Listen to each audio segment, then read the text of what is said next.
Hey everybody, Local Love is back. Tuesdays, 8 p.m. Pacific, twitch.tv/Echoplex Media. And when we're not live, check out Echoplex Radio at eplex.xyz or at echoplexmedia.com/radio. You can also find it on the TuneIn app by searching Echoplex Radio. It's great. You can make requests now. Fantastic. Enjoy the show. Echoplex Media, boo.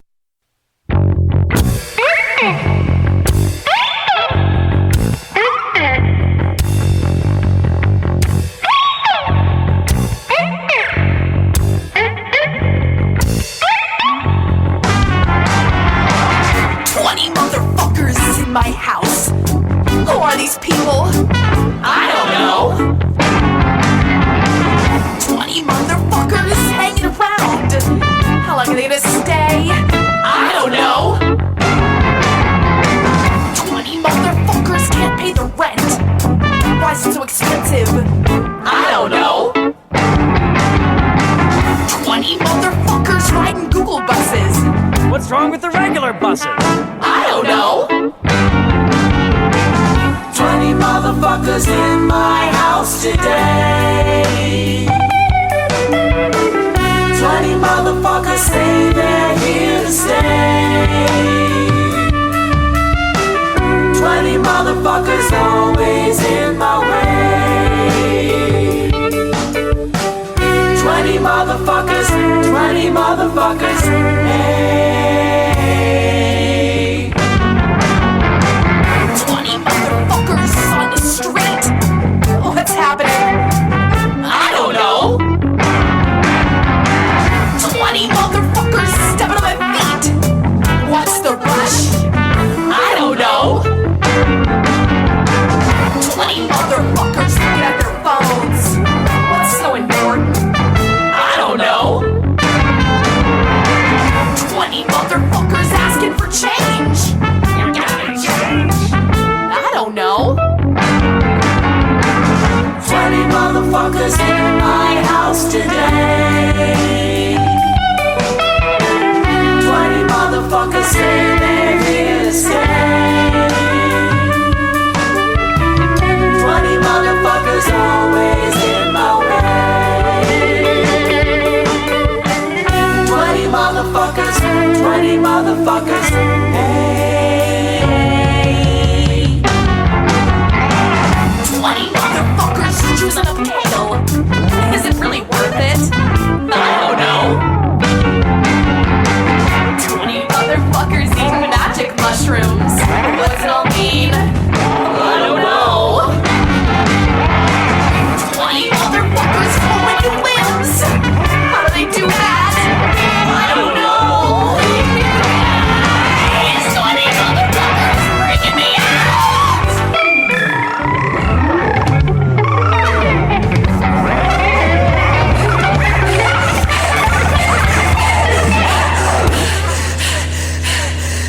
Are you okay?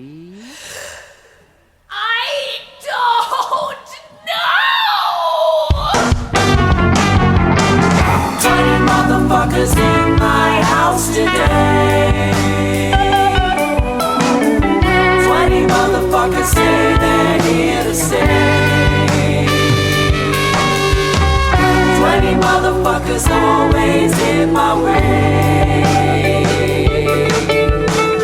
20 motherfuckers, 20 motherfuckers, hey. All right, everybody, welcome to Local Love. We do the show live on Twitch Tuesdays, 8 p.m. to 10 p.m. Pacific and beyond into the after show. I'm producer Dave. You can go to our website, echoplexmedia.com, and click Coming Up to find out what's next. If you're listening to this on a podcast, though, do head on over to twitch.tv/echoplexmedia and follow us so you can watch all our live shows. Got two people on the top row here. I don't know how you're all arranged on your own screens who are basically almost kind of co-hosts of this show. Well, one of them is a co-host. The other one's slowly working their way there. You guys can do quick introductions so we can get let our first timer here have a couple minutes to talk about himself. I'm the Media. Oh, figures. I'm the Media Winch. You can find me here on Echoplex Media on all other kinds of days of the week. Check out our contact page on echoplexmedia.com. Find out where we're lurking. And you, sir, the other but soon to be co-host. So I'm Phil, aka Mr. Phil. In my radio days, I'm slowly trying to become the Paul Lynde of Hollywood Squares for the show. I want to be the center square, damn it. I guess you just call me a local scene Lothario, maybe. I mean, that's a good name. Great. And first time on this show. It's Peter Colclasure, right? Oh yeah, that's me. Yeah, can you tell everybody a little bit about yourself, and maybe we'll rock one of your jams after introductions here. Oh, fantastic. Cool. Well, I'm a local musician. I play piano for the new ballet school. I play piano at the Go Go Gone show at Cafe Stritch that used to happen every month before the pandemic. And I also write and record my own music that I release, which is sort of like mellow instrumental music. And then I got a message on Facebook from David saying, hey, come on our show, which I've listened to before. And so I said yes. Now I'm here. Well, there we go. Great. You sound pretty good. Your video is a little bit choppy, but since this primarily goes out as a podcast, I'd rather have you sound good, your video be choppy than the other way around. Okay. So I guess before we get going here, you had mentioned some credentials. You went through them real fast. Can we talk about the first thing you said? You work with, the new ballet school. That's pretty cool. What do you do? What do you do at the new ballet school? It's awesome. Yeah, I'm a ballet accompanist. So, are you familiar with the new ballet school? I'll tell your listeners about it if they're not. The new ballet school is a ballet school in downtown San Jose in this beautiful building right across from St. James Park. It used to be Ballet San Jose, and then it was like rebranded as Silicon Valley Ballet for a while, and then it went bankrupt in 2016 and had to reform as a school only as opposed to a school in a private company, and now it's just called New Ballet School. It's one of the best ballet schools on the West Coast. It's certified by American Ballet Theater. American Ballet Theater is a ballet school in New York City, which is like the Juilliard of ballet. And they have like little satellite schools that they certify that teach according to their method. And we're the only ABT school on the entire West Coast. So it's pretty prestigious. And I play piano for the school. So my job, I'm there about 10 to 14 hours a week in addition to just teaching private lessons. But when I'm at the school, I just play piano while kids dance. And it's joyous. Yeah. That sounds super chill. How did you because I know that you're a piano teacher. How did you adjust to that, like when people were no longer allowed to be together? How did you adjust? Were you teaching over Zoom or? Yeah, okay, so as far as piano teaching is concerned, everything just went online and it was no big problem. As far as the ballet is concerned, that was a little bit more of can I swear on the show? Yeah, of course. Yeah. Okay, I didn't know if it was like FCC or something. I was going to say show, and then I stopped myself. So the ballet situation was a little bit more of a shit show because, like, initially we were still kind of in person. Then we had to just be closed down entirely. Then we started doing some online classes. Then we started to meet in person, but we had to have masks and were socially distanced. Then we had to do half and half because the social distancing guidelines increased. So rather than being like 6 feet apart, we had to be 15 feet apart. And rather than having 12 people in a room, you could only have 6 people in a room. So half the students were online and half the students were in the building. And then it went back to online and then went back to in person for a couple of weeks in October. And then it went back to online and it's just been online since then. So it's been crazy. And Dahlia Rawson, who's the wonderful director of the school, has been like up to her eyebrows in and just like stress and dealing with trying to format the school for online classes. Like they spent all last spring putting in cameras and TV monitors and microphones and internet in all the studios trying to get it online. And then they created this outdoor studio over the last couple of months so kids can actually have a dance class together, but they have to be outside. So it's been a thing. Sounds like there was a lot of uncertainty going on month to month or whatever. Yep. It was like, expecting one thing and then another thing happens. And it was just a completely unpredictable situation that they were responding to as best they could. And as a person who does now everybody's remote, a thing where people are doing something together and everybody used to be together, I would imagine the most challenging thing that that you had to do there, or that had to be done, was when half of the kids were there and half of them weren't. Yeah, because half the kids are on a TV up in the corner of the room, and the other half of the kids are right in front of the instructor. So it's very easy for the instructor to kind of forget about the kids on the TV screen in the corner of the room and not really pay attention to them. And they should, because, like, you know, they need instruction too. So. Yeah, I could only imagine how chaotic what we're doing here would be, as if there was like 2 people in the room here with me and then 2 people on remote. It's just you. Right. Yeah. You can't. Like even just kids doing ballet, I'm sure that the room gets a certain feel to it, like once everybody's kind of working together and stuff, and that just doesn't translate so well over a camera. Absolutely. And, you know, there's a social element to it too, which, just to give you some background, so I didn't know anything about ballet at all until I started playing for ballet classes, and that was about like 15 years ago. And I just thought it was like tutus and little pink princesses and like frilly dresses and things like that. And I was surprised by just like how much of a work ethic goes into it. Like, it's insane. It's really like training for martial arts or training for the Olympics or something. Like, it's so much work and it's so much effort. And so the kids that really go hardcore into ballet, it kind of becomes your whole life. So they're there at the school, like, you know, after going to school all day, they're there at the ballet school until like 8 o'clock at night, 5 days a week. And your ballet friends are like your entire social life. It's like your whole world for the kids, well, especially once they get into high school. Like, if you're on a track to attempt to become a professional dancer, it's just hard, right? That's like, you know, 1 in 1,000 actually makes it and become a professional ballet dancer. But if you're on that track, like, it's a full-time job. And so these people who are used to being surrounded by ballet world have been at home in their living rooms for a year. And that's really weird. Like, they don't have that social support, and they don't have their friends. And so who knows what it'll be like after this. And there's just elements to the instruction. Yeah. There's elements to the instruction too, where like if somebody's posed wrong, the instructor could go over and help them a little bit with their pose, whereas you can't really do that over a Skype or a Zoom call. Exactly, yeah. You can sort of describe what you're seeing verbally, but it's much harder to give corrections, you know? Cool. Well, I only have a couple songs by you, but maybe we can remedy that in the coming weeks. We're going to play a song that you sent us probably in 2016 or 2017 called Reverence. Oh, okay.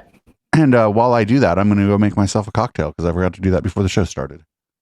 I think I'll do that too. Oh, good call. Everybody go do what you got to do. A lot of time for breaks during this show because we play music. So Sweet.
That song was Reverence by Peter Colclasure, who happens to be our guest tonight. I have two questions. Well, I have a question and I have a statement. Okay. Peter, is Natasha Littlewood on that track, perchance? She's not. No. Are you asking about the cellist? Yes. That is local San Jose legend Freya Seeberger, who goes by the stage name of Cellista. Cellista, yeah. And statement. I have listened to that track almost over and over on Mushrooms before, and it was that was an experience. I gotta try that. Yeah, you should. I hope the ballet school. I'm trying to tell you what to do with your own music. They probably support it. They're very free-thinking folk over there at the new ballet school. Oh, okay. All about creativity and artistry. Cool. That'll do it. So we're expecting two more guests. We're gonna Juan Maserati of the Rebels Camp and co-creator of this here local love, and Jimmy Arsenault, famous booker and rabble rouser and semi-permanent occupant of Facebook jail. May also join up. He can get his tech in order here. I know Juan. He's awesome. Man. He's cool. Yeah, Juan's great. Juan helped me put this show together because we were like sitting around getting high one night, and we were like kind of talking about how all our friends were in bands, and we were like sitting in a room with all my basically at that point brand new podcast equipment, and we were like, wait a minute, we should have a podcast with all our friends that are in bands. Yeah. And Is that a sofa shirt you're rocking over there, Dave? Yeah, it is. Nice. Yeah. So yeah, Juan will be here soon. Media Wench asked one of my questions. I was going to ask if the other instrumentation on that track was something you had done in a DAW or if it was local musicians, but the Media Wench asked my question for me. It's a local cello. What's your background? What's your background, Peter, in terms of like, I mean, I'm assuming you're classically trained and probably went to some nice school or something, yeah? Yeah, so I went to the University of Wisconsin and I got a piano degree. So my background was like when I was a kid, I started taking piano lessons. And then when I was in high school, even though I grew up in northern Wisconsin, it just so happened that in the next city over, there was a private classical conservatory, which is like really rare. The fact that there's this like dedicated little music institution sitting in farmland in northern Wisconsin. Yeah. It was 15 miles from my town. So I started taking lessons there. And I started doing like piano competitions and won a bunch of piano competitions when I was in high school. And then I went to college and got a piano degree. And so all of that stuff was classical music. It was playing Beethoven and Chopin and Bach and stuff like that. But, my favorite music was more like rock and roll. And that was what I listened to and loved. And so when I was in college, I joined this rock band in Madison, Wisconsin called the Kissers.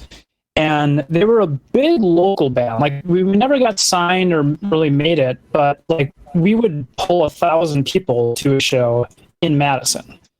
It was a big local band kind of throughout the state of Wisconsin. And then after college, that became a full-time job. The Kissers was kind of an Irish rock band. We were trying really hard to be the Dropkick Murphys or something, and just like plagiarizing every single Irish rock trope you can imagine. And it's called a tribute, sir. A tribute. Tribute. There you go. Yeah. And like half of our set was Pogues covers, if you know the Pogues at all. Yeah.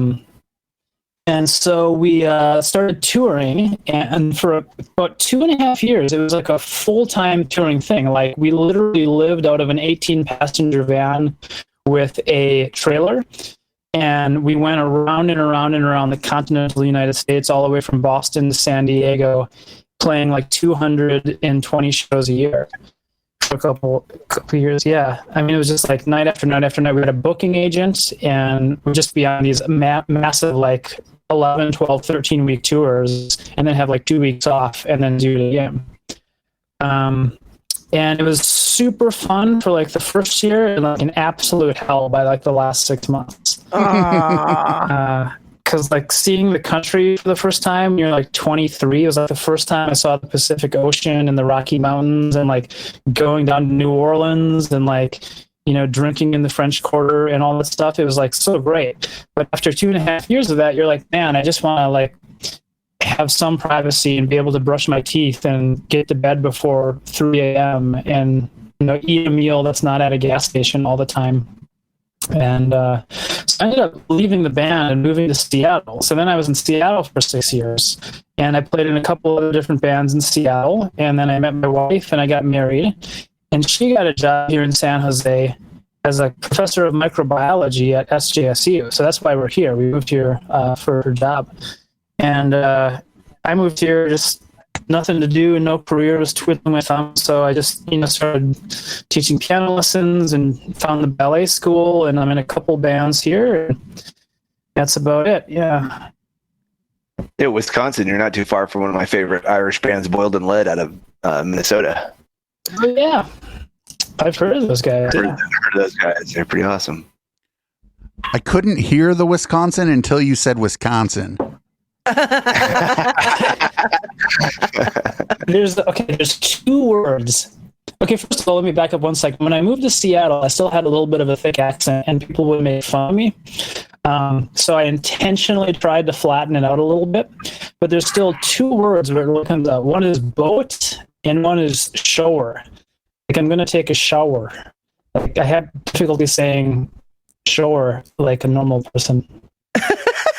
Oh, and flag too. I can't like the American flag. Flag. Flag. Flag. Yeah. Careful. We're on Twitch. No, I'm just kidding. That's how that word comes out of my mouth. That's funny because my mom's family was Pennsylvania Dutch, and she says shower like you do. Okay. She also used to say water until me and my dad and my sister, like, I guess, bullied that out of her. Do you say pop or soda? Soda. Soda. Do you say bubbler or water fountain? Fountain. Water fountain. Bubbler. I might change though. I might say bubbler from now on. I'm sure you've seen this, but there's some sort of internet quiz where it asks you your preferences for things like kitty corner versus cat corner, and trolley versus tram, and bubbler versus water fountain, and like ATM versus time machine. And it can pinpoint your location within like 50 miles where you grew up. And it's like scarily accurate. You answer like 30 questions and it tells you where you grew up. Well, yeah, we don't just speak one version of English here in the United States. Yeah, I'm sure the consistency of hella and dude is just like more than most people can handle. Yeah. One of our streamer friends, sequence, Justin, mostly. when he first came on, was kind of jabbing at us for saying hella. And then today I heard him say it 4 times on his show. Yes. Echoplex will infect your brain. Pleasant mind worms. That's funny. Well, I'm glad to have you here. We've been your 24-hour news cycle track. We play it a lot because it sort of touches on some of the things we talk about here on the shows, the other shows. This one we don't talk about anything. Maybe we should work on that. We talk about music. We talk about San Jose. You guys are very funny. I listened to the show like maybe 4 or 5 times in the past, like the whole way through, and it's hilarious. Like when you guys get going, it's great. You probably heard it when we were all here in the studio too. It was just so much easier because you get a lot easier to cue off a body language. Yep. Plus, and there's not that like 1 microsecond delay that throws everybody's timing into disarray. You know what I mean? Yeah. Yeah. This service we're using right now, we found has the least delay out of all of them, but it just slams people's computers. Or if like in your case, if your bandwidth isn't quite right, it'll mangle your fucking video. Right. But as far as like the audio and like the latency between the people, this service is just far and away better than Skype, Discord, Zoom. It's just not very user friendly. Like when you first got, like, if you just go to obs.ninja, you look at it and you're like, what the fuck does this website do? If you have to start creating rooms and stuff, you're like, huh? Okay, I created a room. Now what? So it took us a little while, but the the latency's real good, especially like when it's just me and my co-host Matt, because he's got a Ethernet running to his computer, and he's just over in Sunnyvale. Oh, so it's everything's so quick. But yeah, the service is better. We were trying to do Discord for a while, but like getting people onto Discord was a nightmare. And then there were problems people were having with like their Mac audio on Discord, all kind of problems. We're using Skype, but what Skype would do is if there were 4 people in the fucking scene, it would just arrange them one way, and then I'd walk up and go get a drink, and I'd come back, and the people would just be arranged in a completely different way that doesn't make sense, like that.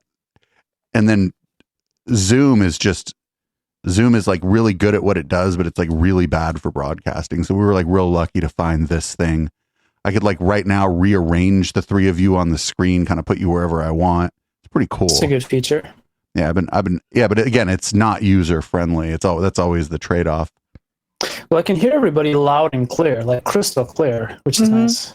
Yeah. Oh, the audio's set up so that if you have enough, basically it's all set up to favor the audio. Okay. So that like you'll get high quality audio. Like my video will stop or even start getting choppy if you have a problem before it'll affect the audio, because the audio is so much less bandwidth anyway. Yeah. The other ones, like on Skype, if somebody their video starts freezing or whatever, their audio freezes with their video. It's like, okay, great. I guess they're in sync now, but it's like a max headroom, man. Yeah. WebEx is the same way, that if you start seeing bandwidth issues, it just wipes you out completely. It doesn't even try to use the audio first. Speaking of audio, John Rena's up in the chat. Fucking everybody, first time he came on, we're like, Jesus Christ, don't ever use a different microphone.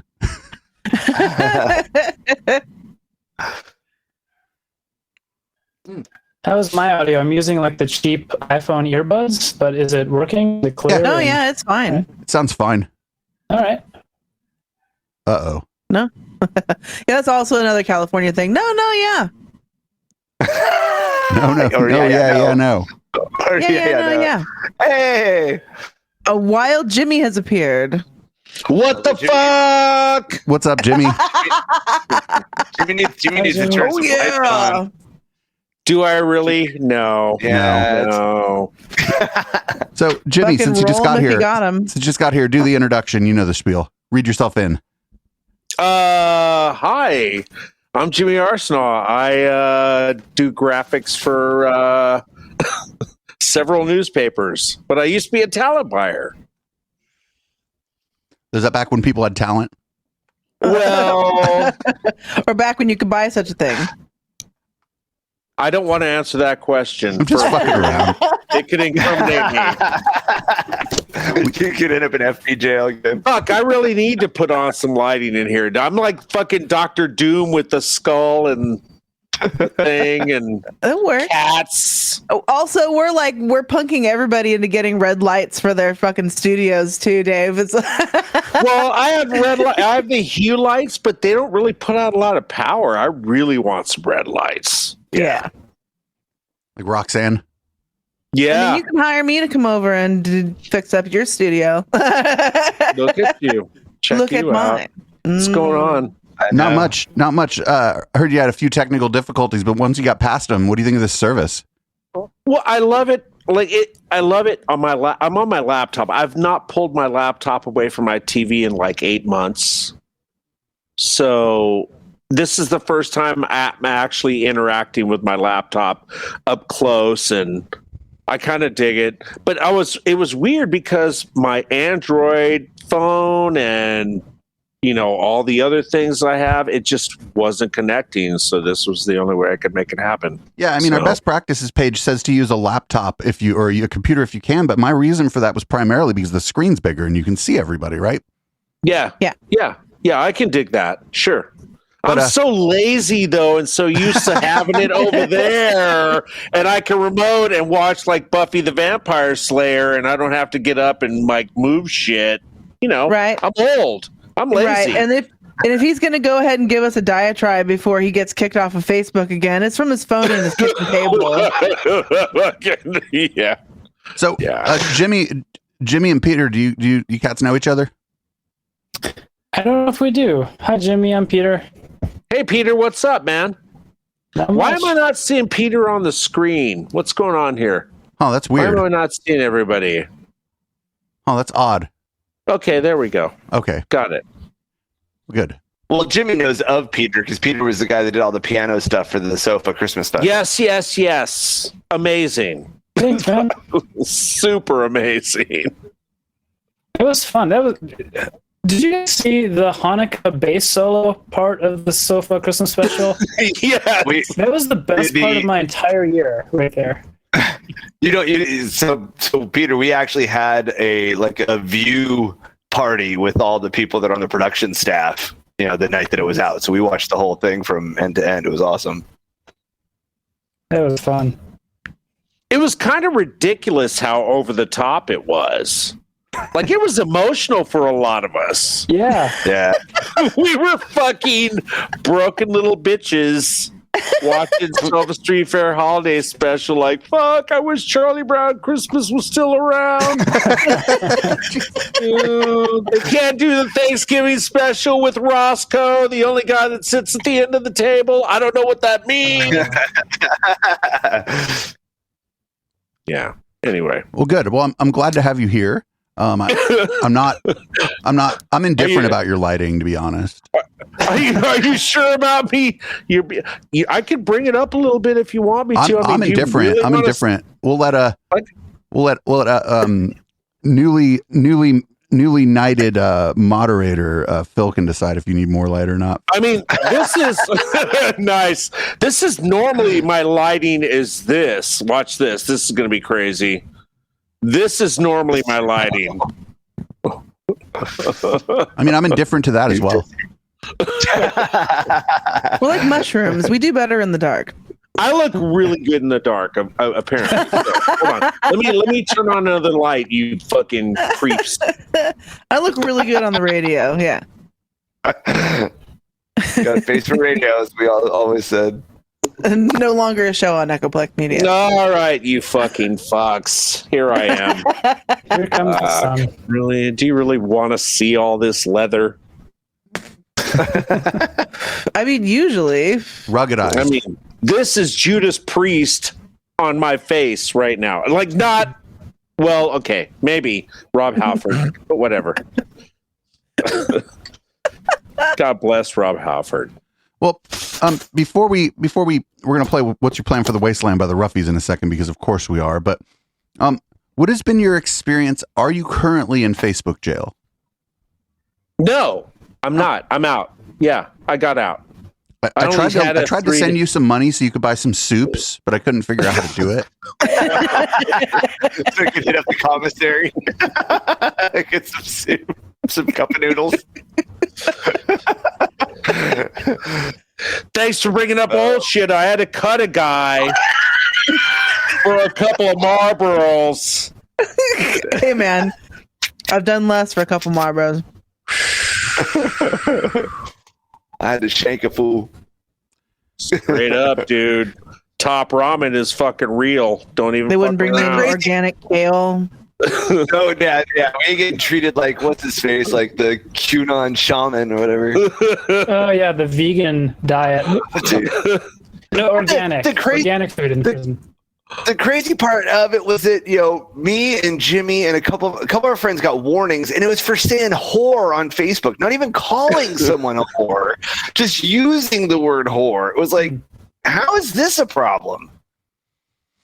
Well, and like even if we tried to challenge it, we got nothing.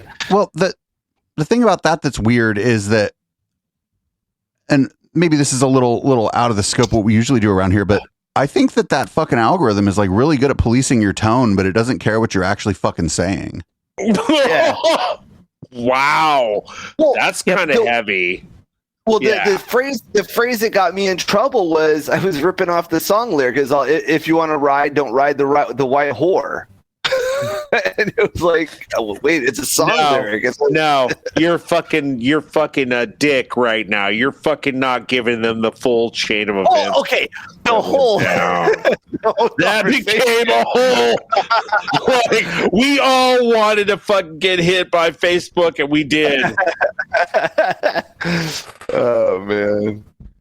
So I mean, Facebook is a local shit show. We can talk about it on here. Oh, dude. that's the one thing I've been like super impressed. I was like, when I started getting music, I was like, first of all, one of the first things that impressed me was that I can't tell you that I've received a bad fucking song. I've received music I don't like, but that's different than a bad song, right? I haven't received something that was super poorly produced. I haven't received anything that was where the person couldn't fucking sing and decided to do it anyway. I had none of that. The people who don't like, maybe our guest Peter plays the piano. Maybe he's like me and can't sing, but I haven't fucking gotten any or no bad guitarists, no bad bassists, no bad drummers.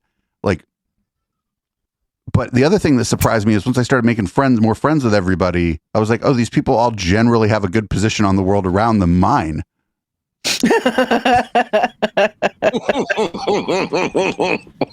Yep. Nice. Dude, going to your first point, like when I was doing my podcast, like I actually would get stuff that was just not it wasn't necessarily like bad compositionally or anything, but it just wasn't radio ready. It was obviously produced like in somebody's bedroom or whatever. And I used to actually write them back going, hey, I don't think your song is but then it would start becoming this conversation. They'd ask me like 500 questions about why. And finally I just got to a point where it's like, if it's not radio ready, I'm just not responding, and hopefully they'll just forget about it and just move on with their life. One quick funny exchange that me and the media lunch had with somebody like sent us their music, and I just replied, I'm like, hey, you sent me like 20 songs, I'm real glad you did, but there's no ID3 tags on this. All these tracks are going to show up as unknown. And then they like wrote me back and were like, oh, this is like Stalin's Russia or some shit like that. And then me and the media wench ran into that guy in a comment thread somewhere, and he started like ripping on us for like, he thought he was ripping on us, but he's like, oh, they need this weird ID3 tag thing and blah, blah, blah, blah, blah. And I was like, weird. And I linked to the Wikipedia article on ID3 tags. I was like, dude, this isn't weird. This is how you tag your fucking music. Nobody's out to get you, my dude. It was the weirdest thing ever. It was so weird. Knowledge is tough for some folk. So let's rock this jam. This is What's Your Plan for the Wasteland by the Roughies. It was one of our theme songs this summer, and I don't know, when we come back, we'll call it a segment when we come back.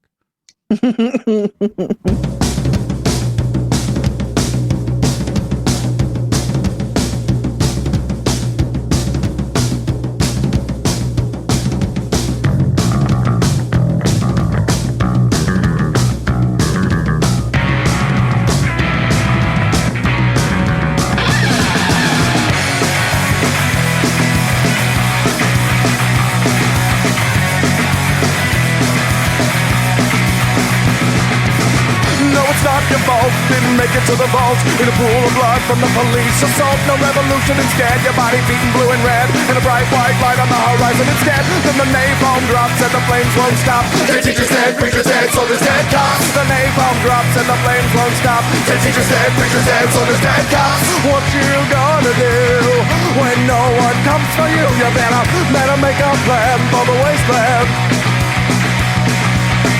So what's your plan for the wasteland?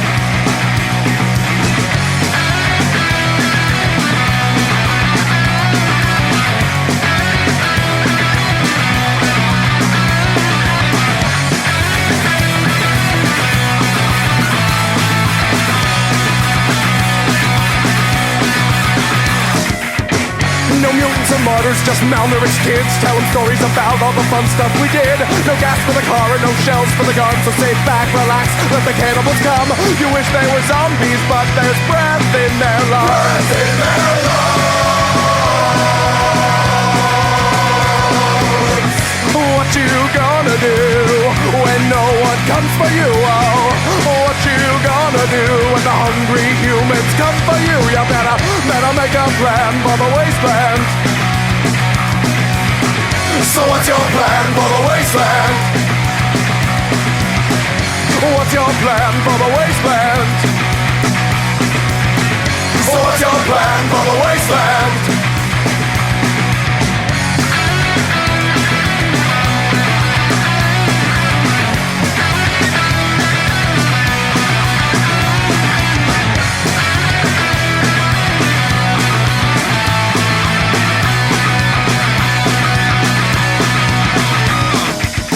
Would you rather be starving? I would rather be gone. I would rather be dust when the bombs come along. So I fight with the dying when you get rest and be dead. We all need survival like a hole in the head. Pray you're safe and you're sound, not sleep in the ground.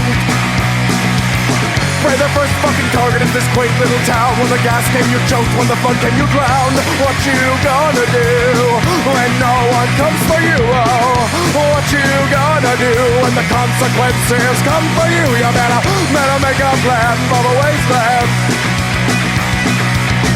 So what's your plan for the wasteland? Ain't got no plan for the wasteland. Thinking I'll go Sam for the wasteland. You're a bitch of pen for the wasteland. You got no plan for the wasteland. So what you gonna do when no one comes for you? You better make a plan for the wasteland.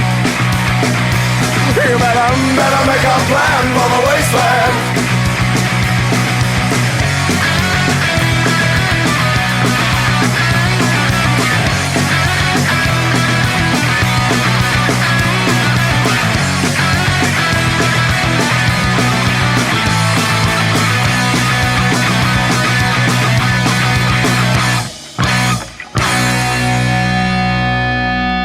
All right, we're back. That was What's Your Plan for the Wasteland? And I was saying in the chat, take the fucking vaccine when it's your turn. Take the fucking vaccine when it's your turn. That's our plan for the Wasteland. So I'll start off by chatting with Peter, because it's going to be kind of hard to get a word in edgewise with Phil and Jimmy here. I host this fucking show, and I was like, oh shit, how do I cut in? Like,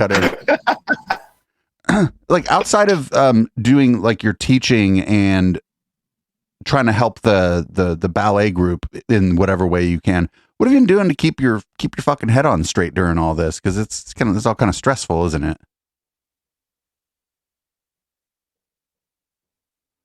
Uh oh. I think we might have lost Peter Colclasure. Can you hear me? I can now. Oh, wonderful. I'll answer your question. Sorry about that. It's actually been less stressful for me than a lot of people. I realize I'm fortunate in that capacity. You know, like I have friends for whom this pandemic has just like fucked their lives, and they're like struggling for cash and things like that. For me, my piano lessons moved online, and that was about it. You know, other than that, it hasn't been too bad. My wife, you know, she's a professor, and it's been incredibly stressful for her. She has all these laboratory exercises that she's had to figure out a way for the students to do online. So, like, the students in her microbiology class have been mailed physical microscopes and science projects for them to do at home, and things like that. But yeah, this past year, it's been... there's ways in which I bet you I'm going to be slightly nostalgic for the stay-at-home portion of the pandemic 5 years from now.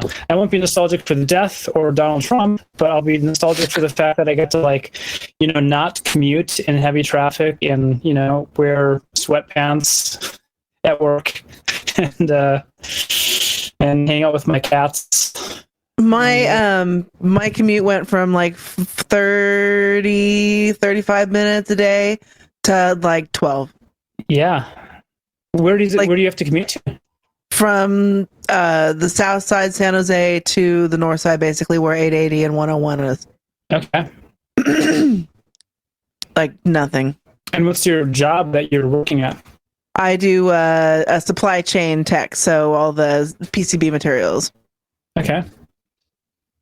I drive the forklift and work in a warehouse. All right. Yell at people.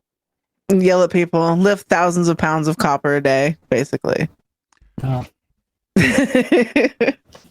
Yeah. I feel very lazy now. I'm like, no, I mean, it's sitting at home looking at my computer and telling kids to hit a C, not a D. It's fun. I enjoy it. So I want to ask, like, on your music, are you recording? Are you self-recording, or do you have somebody who does production and engineering for you?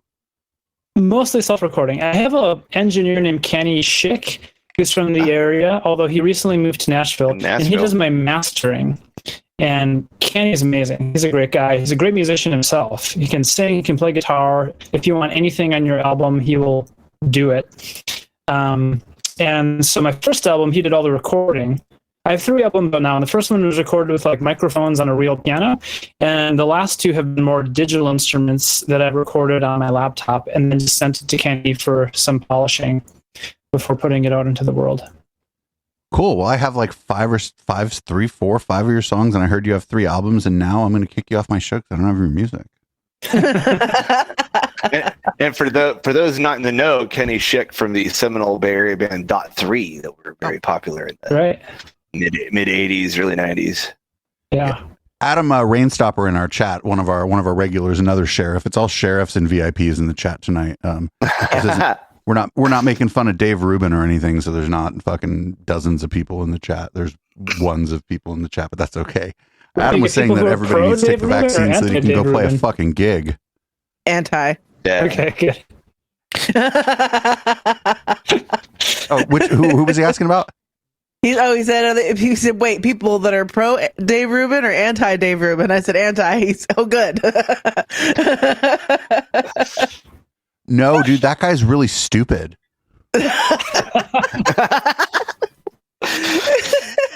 Not one to mince words over there, Dave.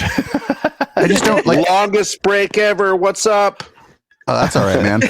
Oh, on this too, another great thing about OBS Ninja, when Jimmy took off, he didn't know this, so I'm not scolding him. But when you take off, if you turn off your camera, it takes you off of the overlay and you come back on, you turn your fucking camera on and it dumps you right back on the overlay where you were when you left.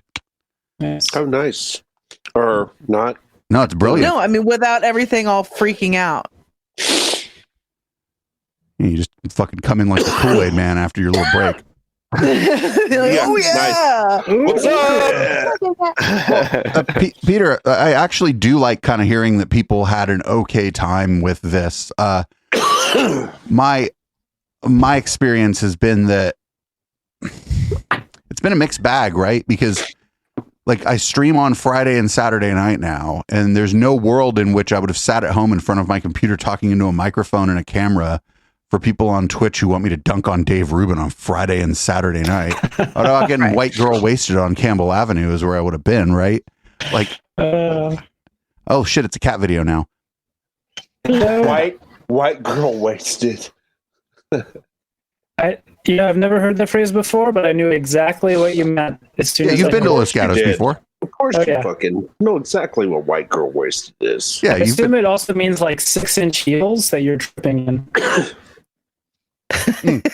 No. It's when you're walking around with no shoes on. It's when they maybe came out with heels, but they're like, fuck this. That's the after dark version of this show. We don't get into that shit here. Dude. Nah, we're good. Whatever. We got personalities on the show. I have no problem with the fucking stilettos. I'm just saying. No, I mean they look good. I know why people wear them, but like if you're gonna go out and get wasted, don't wear fucking heels, dude. Right, dude. No, and I think but it's not like the women are stupid, they wear heels. It's like we put a lot of pressure on women to like dress nice but not too slutty but not too frumpy, and like all this shit that like men don't have to deal with. We put that shit on women, and so they go out like it just sucks. Media One doesn't give a fuck about any of that stuff, but that's just because Media One is fucking mad at the world and doesn't give a shit if you like her shoes or not. So does this mean that you're not going to accept that nurse outfit that I sent you as a gift last Christmas? I'm surprised you could even see me behind this fucking cat. Hey, man. Nice. Oh, what's up, Tails? Bam. Tim's got what's up? Check it. Oh, look at the fuck. Look at that. Amazing. What's up, show off? Yeah, we know what's going on. We haven't even done anything to earn a cat video. I know. It's not even Catterday. Right. Just all love me. Jimmy, how has your work changed through all this? We've had private conversations about it before, like when we were planning events and stuff, but this is a public conversation about it. Well, at first it was like a fucking train wreck for me because my hours went from at the point right before COVID, believe it or not, in print advertising, I was still getting like 90 hours a pay period, which is respectable. I don't 45 hours a week. That's more than my chat is already mad at you. They're like, seize the means of production. What do you mean more than 40 hours? Well, it's just and on top of the, and I don't get paid a lot, but at the same time, it was steady work. So when the thing first went down, my hours dropped to about 30 every 2. Yeah, I was making 30 hours every 2 pay periods. Ooh, 30, maybe 60 if I was lucky. But then my new boss, who was my old boss, the guy who hired me in the first place, just gave me a bunch more papers. So now I'm busy as fuck, to be honest, because I do 6 print magazines and 6 broadsheets, which means the old school newspapers that you still get in the Central Valley, where you open them up and you unfold them and there's a crossword and all that bullshit. Like, oh shit, I do design work for those too. So it's like this weird, I've gone from doing Silicon Valley to now I'm dipping into rural Americana as far as California is concerned, and it's weird. It's this weird oxymoron of me going from like, catchy fucking designs for downtown as opposed to what is the guy that runs a farm in Salinas going to see when I do the pet feed ad for him. You know what I mean? So it's just like, it's gotten really diverse. Lots of rope borders, I would assume. Dude, I mean, you don't want to insult people. So look, wait, I have a funny story about rope borders. Get this. Giddy up font. No, giddy up font. Fuck. How many fonts, by the way? How many fonts are permissible on a piece of ad copy? Well, in reality, the law of averages are you never go beyond 3 different font faces on one ad. Your best goal is to use the same font in different weights on an ad because for some reason it's sexy to the viewer. But there's, everybody has their secrets about typography thing, in my opinion. But at the same time, it's just like, it's getting back to your rope fucking frame. So when I first started doing design work for Gilroy newspapers, because I was like, oh, hey, I need more work because I've got no hours, I started designing ads for Gilroy newspapers. And one of the guys straight the fuck up, the border of his ad took up so much space, and it was wood panel. It was a wood panel, like overlapping, shitty decorative frame that looked like it was like something that came out like in print in the 80s or even before computers were even out there. It was like some guy's I'm gonna paste up this log and make it a frame and put this in here, and these guys are gonna think it's hot. Wood block carving. I'm going to use Courier font on here. This thing's going to be a motherfucker. You guys are going to sell a shitload of timber. No, dude. The town that I grew up in, like I was born in the Bay Area. I was born in Fremont. But I moved up north to like northern California when I was like 8. To a town that had 2,500 people in it. Like 25 minutes south of Redding. And it is Deliverance out there. It's ding ding ding ding ding ding ding ding ding ding ding ding ding. Like, yeah, it's serious. Yeah. Rope borders, horseshoes, nautical stars, boots. Yeah. Yeah. And then cowboy standing in the middle of nowhere where it makes no sense.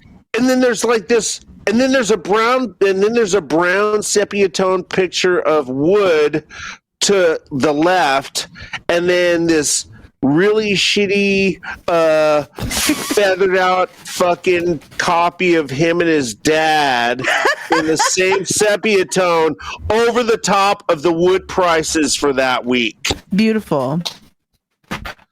So I design I do a revamp for the fucking salesperson. I go, hey man, just for shits and giggles, just send them my redesigns. And I like trimmed, like they still had their fucking wood border, but it wasn't like everything was like in this much space. Yeah. It was like now it was like, oh, I can actually read what these fucking guys are saying. And oh, that's him with his son. It's not like him with his dog because I can't tell because it's so tiny with the frame. Yeah. So it sounds like more or less it like dipped but then came back, and it sounds like you're actually kind of happy and excited that you're doing propaganda for people outside of the Bay Area, essentially. Wood propaganda. I think that like it's weird because I think people are like I said at the beginning of this whole thing, even though it fucking sucked, and that's like we're coming up on the year mark now, when we were not allowed to go back to work. Like, I think this is the best thing that has happened for people in our circle, like people that are entertainers and want to educate and stuff like that. I think it's like people are more apt to listen now than they ever have been because they've got nothing else to fucking do. They can't go anywhere still. Yeah. You know? Yeah. This has been good for us on many fronts. Everything from us having to kind of get creative because like if we're just sitting at home, we're gonna be streaming, right? Yeah. Like so we ended up adding a show called Meltdown Monday, where at first we were just covering people melting down. And then now we found somebody who's always in a state of meltdown while they do their makeup. So the media wench does her makeup while she watches this other person's makeup. But it's, nice. Yeah, it's been good for us in a way, but also for, a lot of the musicians. I think we were talking about this a little bit during the meetings for Sofa, is that a lot of these people, they showed up not knowing anything about how am I going to stream? How am I going to get people to watch me live? And a couple of these people came out of it with an entirely new skill set that's going to serve them well in the future and save them money. It's just going to serve them real well. Like Sakura is the primary example. I know she moved on out to Austin, but I'm going to try to have her on sometime soon. But she's great. She's great. She's real talented, super nice gal. I'm like real sad that she moved because she was a friend of mine too. Like it's not like she was just like a music person. No offense to just the music people that might come on my show or whatever, but she was like a friend of mine. Like I saw her out and about in downtown. And we'd always I'd be like, oh, I'm gonna buy you a beer. She'd be like, no, I'm gonna buy you a beer. And we'd fucking sit there and talk shit for a while and fucking talk how great the band was and stuff. And but like watching her like trying to figure that out, and then 2 weeks into it, she's like, I got it. And her shit always looked good. And she made a vibe happen on her clips. Yep. Yeah. It was nice. It was artistic. Yeah. And it wasn't overblown. overblown. Austin and Sweet Hayah did that streamception thing where they they were all playing to each other through Facebook Messenger or something. I can't even remember how the whole thing worked out, but that was super creative. And then Nahal and Austin going in on that road trip all summer to all the national parks and stuff and doing their live streams. It's so fucking crazy what you can do right now. I mean, seriously. You got a camera and a good mic and you're off and running. Yeah, I was just like super impressed. And when we did our Halloween show, I was like blown away. We did a show on Halloween night. Matt Reed, still don't remember the name of the band. I'd never heard Zombie. Zombie. Oh my God. They sent us this like 45-minute like live recording that seemed like a jam session that blew my fucking mind. The Rebels Can't Put Something Together. Kat Robichaux's thing for our fucking Halloween, like beautiful. And then who was live? It was James Perry closed James Perry live, and then Brendan Getzel from San Francisco closed it out. Oh, I don't get this way about this shit, but I was like less than 1,000 people are going to see this video, but it was like one of the best like put together things we've ever done because of how complicated it is actually to put on a music show on the internet where nothing stops.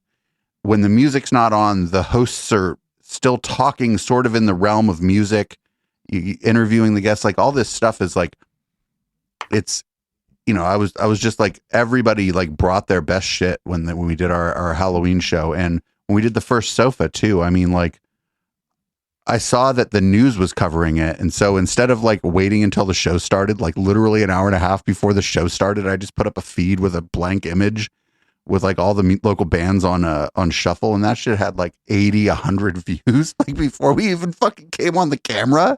Nice. And it was, you know, it was just kind of, it was really neat watching people just learn and figure this out. And then a couple of them even liked it, which was mind boggling. So it's like, I've been trying to do this shit for a long time and I don't really like it that much. It's mostly a project about my ego and the ideas I want to put out in the world. You look happy on stream. What the fuck? And it's kind of funny too at the same time. It's like, you know, like I've also said, it's like this whole era has changed the playing field for the professional and the amateur or semi-amateur or whatever you want to call the home brewer that like writes music or spits poetry or does hip hop or whatever the fuck. There's like no middleman now because it's like the middleman is shut down. Mm. The labels don't know what the fuck they're doing right now because they're not making money off of bands selling records. They're making money off bands selling touring now, right? Because it's 360 deals. Dave and Jimmy's technologically advanced records coming soon to a fucking Kickstarter near you. You need an MP3 tape. Encrypted. You'll only have to have special headphones that we sell you. They're gonna cost like $250,000 a piece. That's so brilliant. Peter, you're like a guy on a Peter. You're like a guy on a piano who may or may not sing. Have you done any kind of live like performances as an artist during all this? During this pandemic?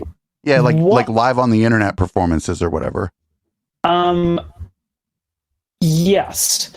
It was actually with the ballet. So the ballet did a performance in October that was live streamed on the internet, and they sold tickets. It was called Fast Forward, and they broadcast it from the California Theater down near SJSU.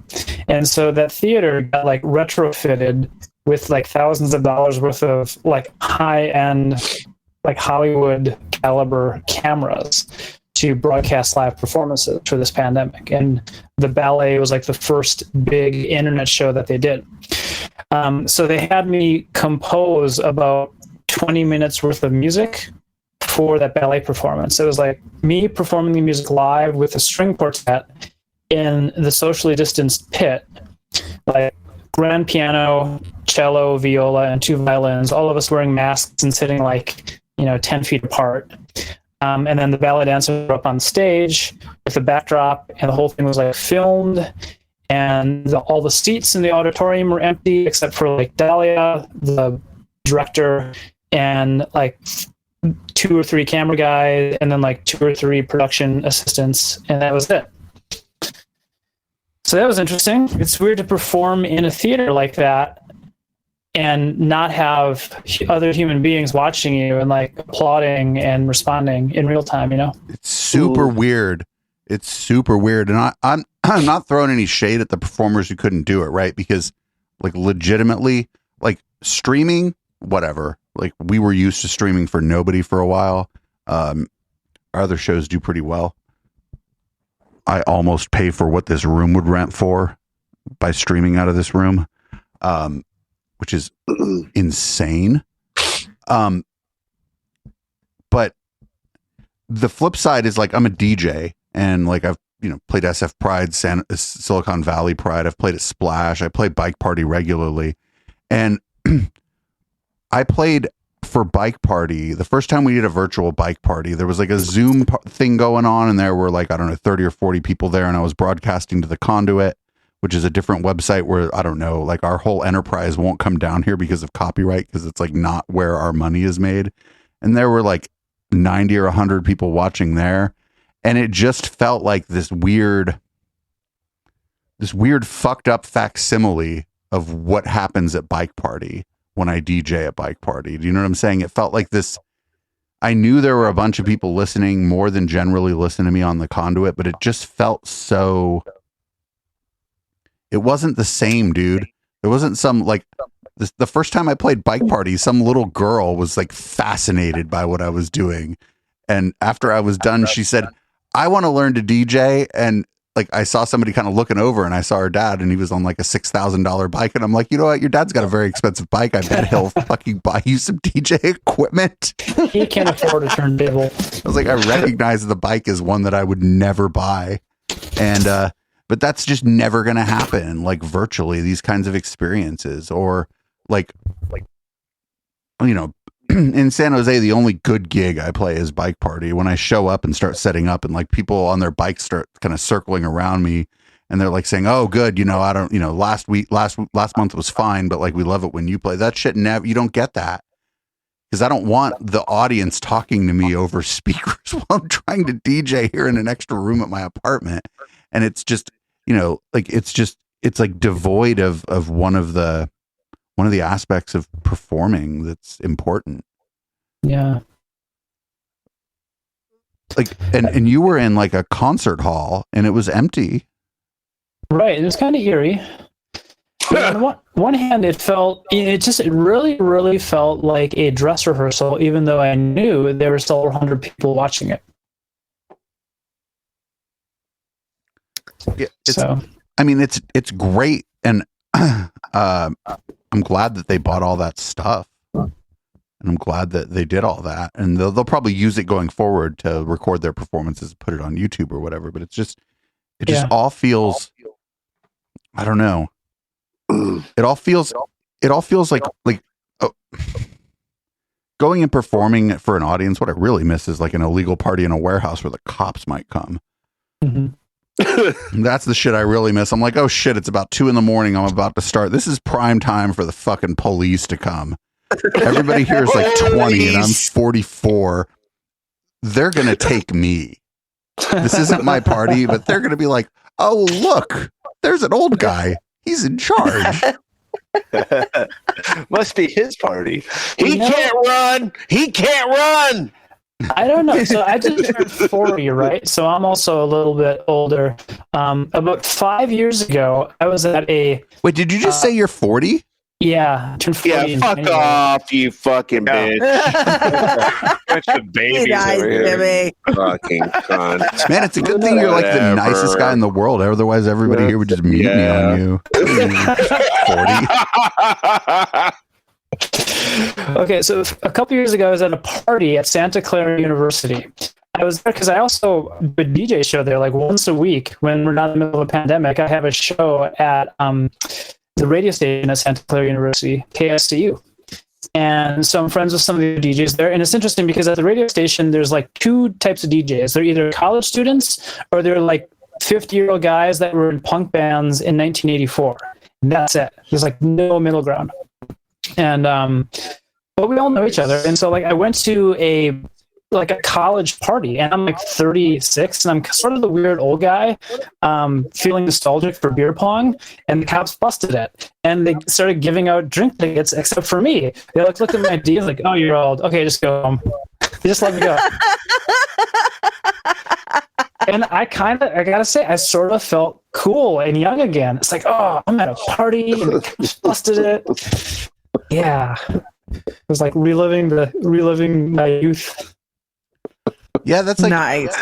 I don't play a lot of raves, but I'll play one a year, and it's going. No, it's going. Yeah, you're like reliving like a different time. Like Media Winch knew me when I was young and playing out like every Friday and every Saturday because that was a smart thing to do. Mm-hmm. And fry my brain. I wouldn't be better at doing the show if I didn't do that or something. But I mean, hey man, just that knowing that was always available to me for like if I wanted, like honestly, I would play a ravey rave for an ego boost. My dude Brandon, who would always be like, all right, we're gonna play this party. I'd be like, oh, are we? And he's like, yeah, there's going to be a lot of people there. You want to play this party? And I'd be like, oh, great. When are we playing? He's like, I'm not sure, but you're playing after me. 4 a.m. Nice. Usually 2, but like just being able to go into Jimmy's been in bands. Jimmy knows, being able to go into like a building or a space and just rock the fuck out of a crowd has just been gone for a year. No longer an option. Yeah. No deleting all the file names of my songs and numbering them so that fucking if I have something unreleased or whatever, somebody can't like fucking tattle on me to the record label that sent it to me and was like, don't tell nobody. or just start stealing my shit. Be like, oh, those were great songs. I'm going to play those. And I'm like, well, you're not going to do it as good as me, but fuck off. Like none of that. Like I don't have to do any of that. And it sucks because being able to be in front of a crowd, it doesn't matter like what you're doing. Like if you're a DJ, you know, you're a solo performer, you're part of a band and stuff. We all haven't had that. And those of us who are just fans, we also haven't been able to have that experience. And it just fucking sucks. Like I go to the Caravan. I don't play at the Caravan. Although, and after all this is over, I should just go play a set at the Caravan after the Roughies, see what happens. Fuck it. Like it'll be a new world. Be like, is this a remix of I Will Survive? Fuck shit up all night long. Yeah, do the longest version of that song ever. If they only give me an hour slot, I'm not playing anything over 3 minutes long, actually. If you play I Will Survive, I guarantee you every drunk punk rocker from San Jose that's in the Caravan will come up and sing a line from that song because they know 100%. That shit. Right. They won't admit it, but they know that song. There was this old joke we used to tell when there was Don't Ask, Don't Tell, and it was like the military's entrance exam says the first question is, at first I was afraid. Finish the sentence.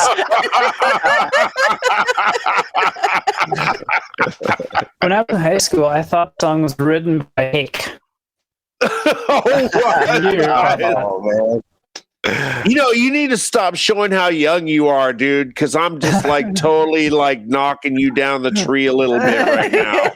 You know? Should we just turn off his camera? It's like embarrassing to all of us because none of us are that much older than this guy.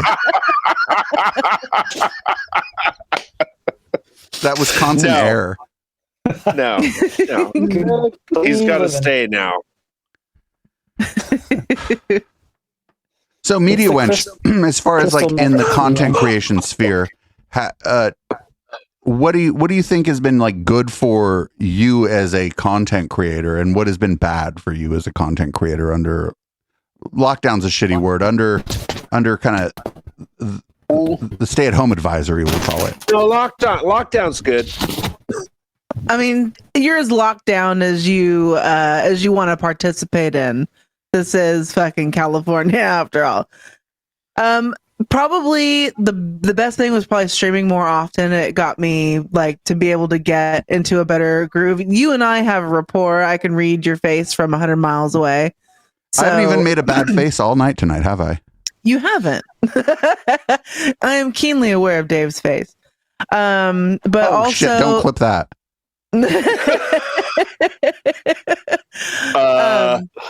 But also, like everybody was talking about earlier, as far as like how affected you've been, like your work has been.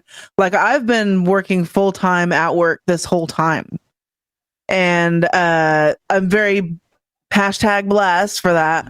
To be able to have been, in like working at work this whole time, but since we've been streaming more.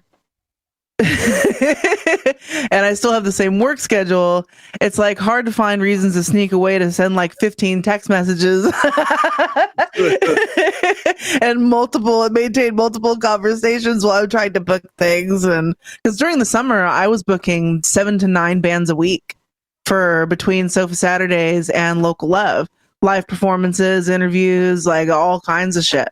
And that was nuts for me. I was so busy. Plus, we were streaming 7 days a week. I think that we're still streaming 7 days a week. I mean, I was streaming 7 days a week. Yes.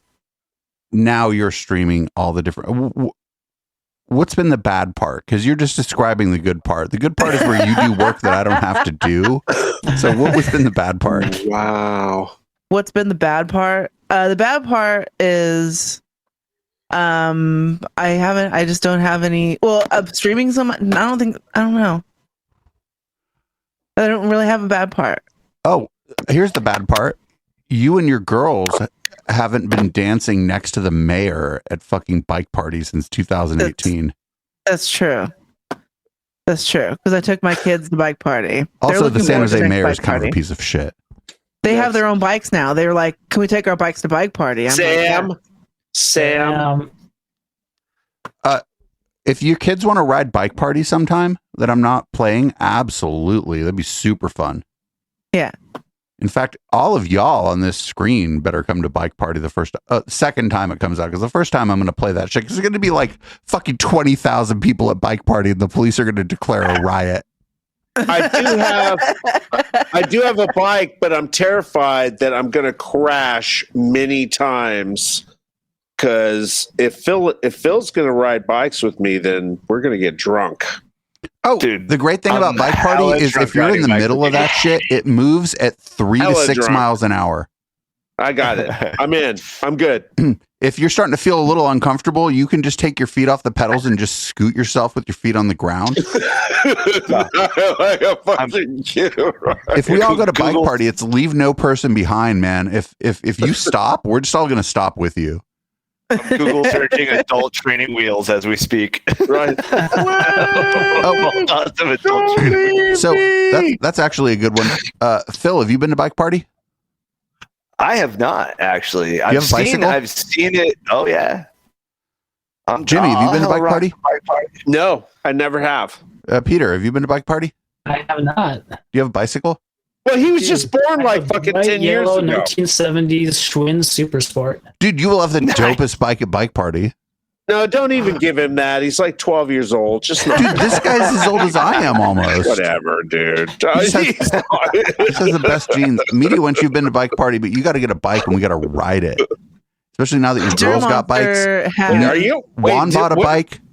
What did this show just turn into? Juan. Go ahead. I don't know who. Jerry Monster just got. Jerry Monster has James the Straight's old electric bike. Nah, if we're going to bike party, he got to leave that electric bike at home and go buy a bike for $80 at the place. He got to pedal himself. or I'll just drain the battery on his bike before we start, and it'll just be heavy.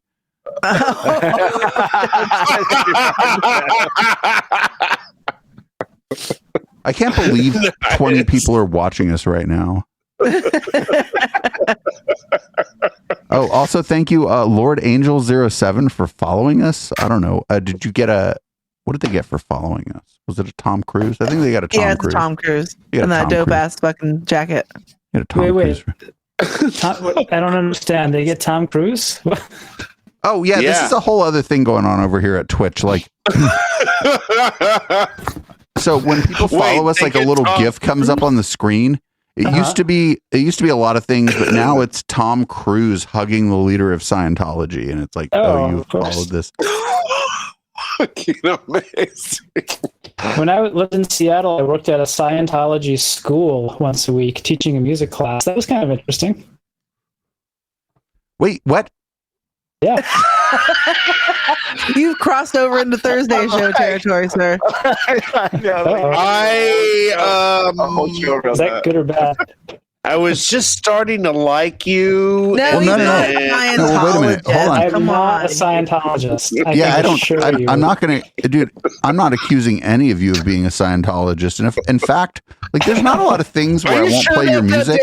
But if I find out that you're like a high-ranking member of Scientology and you sent me your music, I'm not playing your music. Okay. I hope you took the Scientology money and spent it on heathen shit. What is the name of the leader of Scientology whose wife is missing? David Miscavige. Yeah, that guy. We have a whole show on Thursday about this shit. Really? Yeah. Yes. I gotta listen. I'm fascinated by this. You gotta watch. Right. Better yet, if you get your microphone and your Wi-Fi situation situated, you could fucking be on this show. Oh shit! Uh-oh, everybody. Am I still pixelated? Oh no! Oh look, there he is. Oh, what's up? Hey, everybody! Shh. We have there's a new person on the panel. Can you introduce yourself and tell us why you came to this of all places? Because this is way better than Grocery Outlet. I don't know, dude. You got to buy bacon, man. You ever had to buy bacon? Go to the grocery outlet. Just cook it tomorrow. Make sure you get the uncured bacon, because if you get the sodium nitrates, you're going to be fucked up for life. Yeah. All right, I got to get up and get another drink. Phil is in charge, but Juan's going to introduce himself. Medium, which is like, shit, that's great. I'm not in charge. Shit, I still haven't done it. Darn it. Why am I not seeing hello, Juan? everyone out there in Radio Land. This is Juan Maserati. I am here. I am one of the co-hosts of Local Love, and also play keyboards in Rebels Camp and Los Improvisers. And I am very happy to be amongst my homies. And I see that we have my fucking Jimmy in the house. So peace to my brother. And then I have a gentleman here who I've seen before, but I want to get more familiar with the brother. And of course, there is Meet Winch. And, it is what it is. I'm just here to be happy. So, by the way, I recommend that we get some goings in your life. You haven't seen it. It's a cider that I never had it before, but I'm about to have it now. Can I say something right now to interrupt you? Like, that was a beautiful introduction, by the way, but I'm realizing that now that I realize I forgot to put my glasses back on, I feel like Mr. Magoo now. Am I right with that? I mean, I never would have noticed if he hadn't said something, but now I can't see it. Oh, nice. I need to go get the fucking glasses right now. Where's my call an own goal in soccer? You calm down, 30-year-old. Calm the fuck down. I am also 40. You got the whole. Man, I'll tell you what. It's a trip. I mean, since turning 50, it just rapidly accelerates, right? And I just blink a few seconds. Now I'm 51, and it's like, goddamn. Yeah. Well, wait a minute. Okay, so like I just turned 40, and they're telling me I look like a baby, but you look really young too. Like I never knew you were 51. I'm looking at you and I thought this guy's probably 37. That was my educated guess. You know what it is? It's my hair. My hair keeps me young, which is. I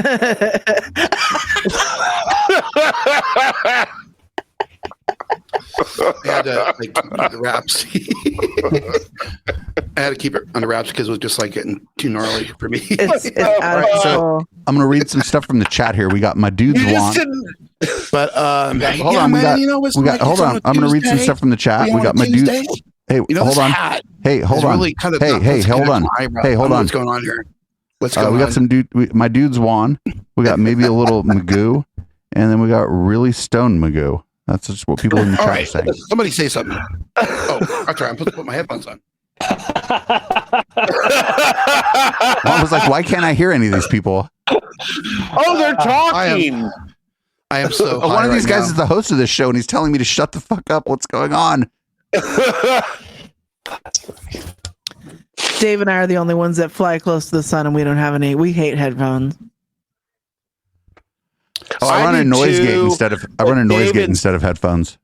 Dave insisted that I wear headphones, so here I am with my Call of Duty shit. I'm ready to fucking take, camouflage so you can't see my ears. I wear a camouflage hat so nobody can read my mind.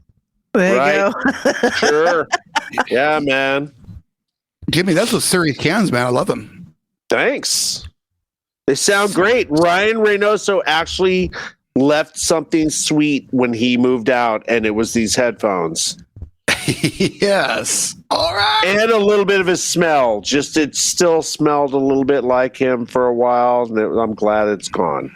So we added somebody a second ago that doesn't have any video. I don't know what's going on. Well, you're fucking We added somebody without video? Yeah. A person we added with video. I will be able to hear you. Whatever. This is Vampire by the Dangerous. We'll be back in a few minutes. We'll work all this out. We'll put together something resembling a show, I promise.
somewhere wicked.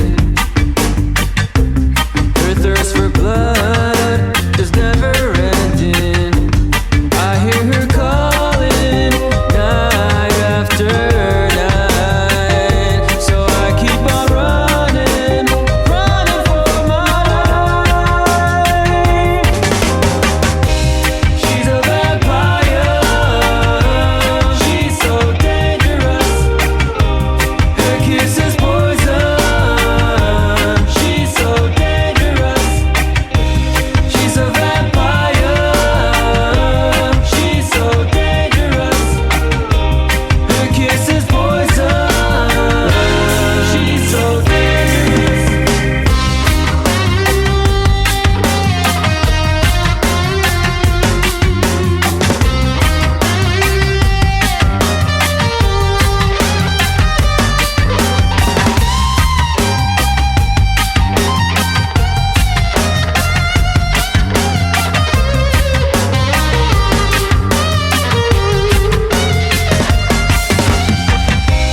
She's a vampire, she's so dangerous. Her kiss is poison, she's so dangerous. She's a vampire, she's so dangerous.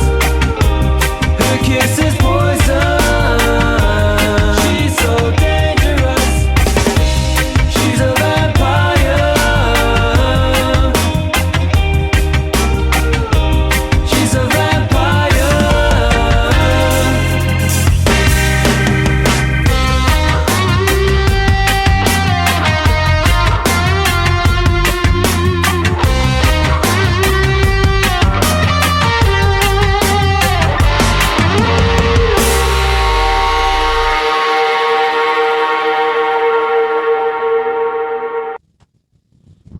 That was Vampire by the Dangerous. That shit's dope. It was good. Juan, you didn't even introduce yourself. What's up? Yes, he did. Shit. Oh shit! Here we go. Juan didn't. Oh, I wasn't paying attention. You left. My name It's a is cocktail. Dr. Robert Lopez in the house. Praise God. Praise the Lord. Get with me and Ashley about Dr. Robert Lopez. There's something called Man Up Monday that you need to get on. Oh, for sure. Yeah, we'll definitely evangelize. Wait, what? Jimmy, unmute yourself. I think his microphone is too far away from his mouth. Hello? Hello? Yeah. Yeah. Hello. Yeah. So, what is Man Up Monday?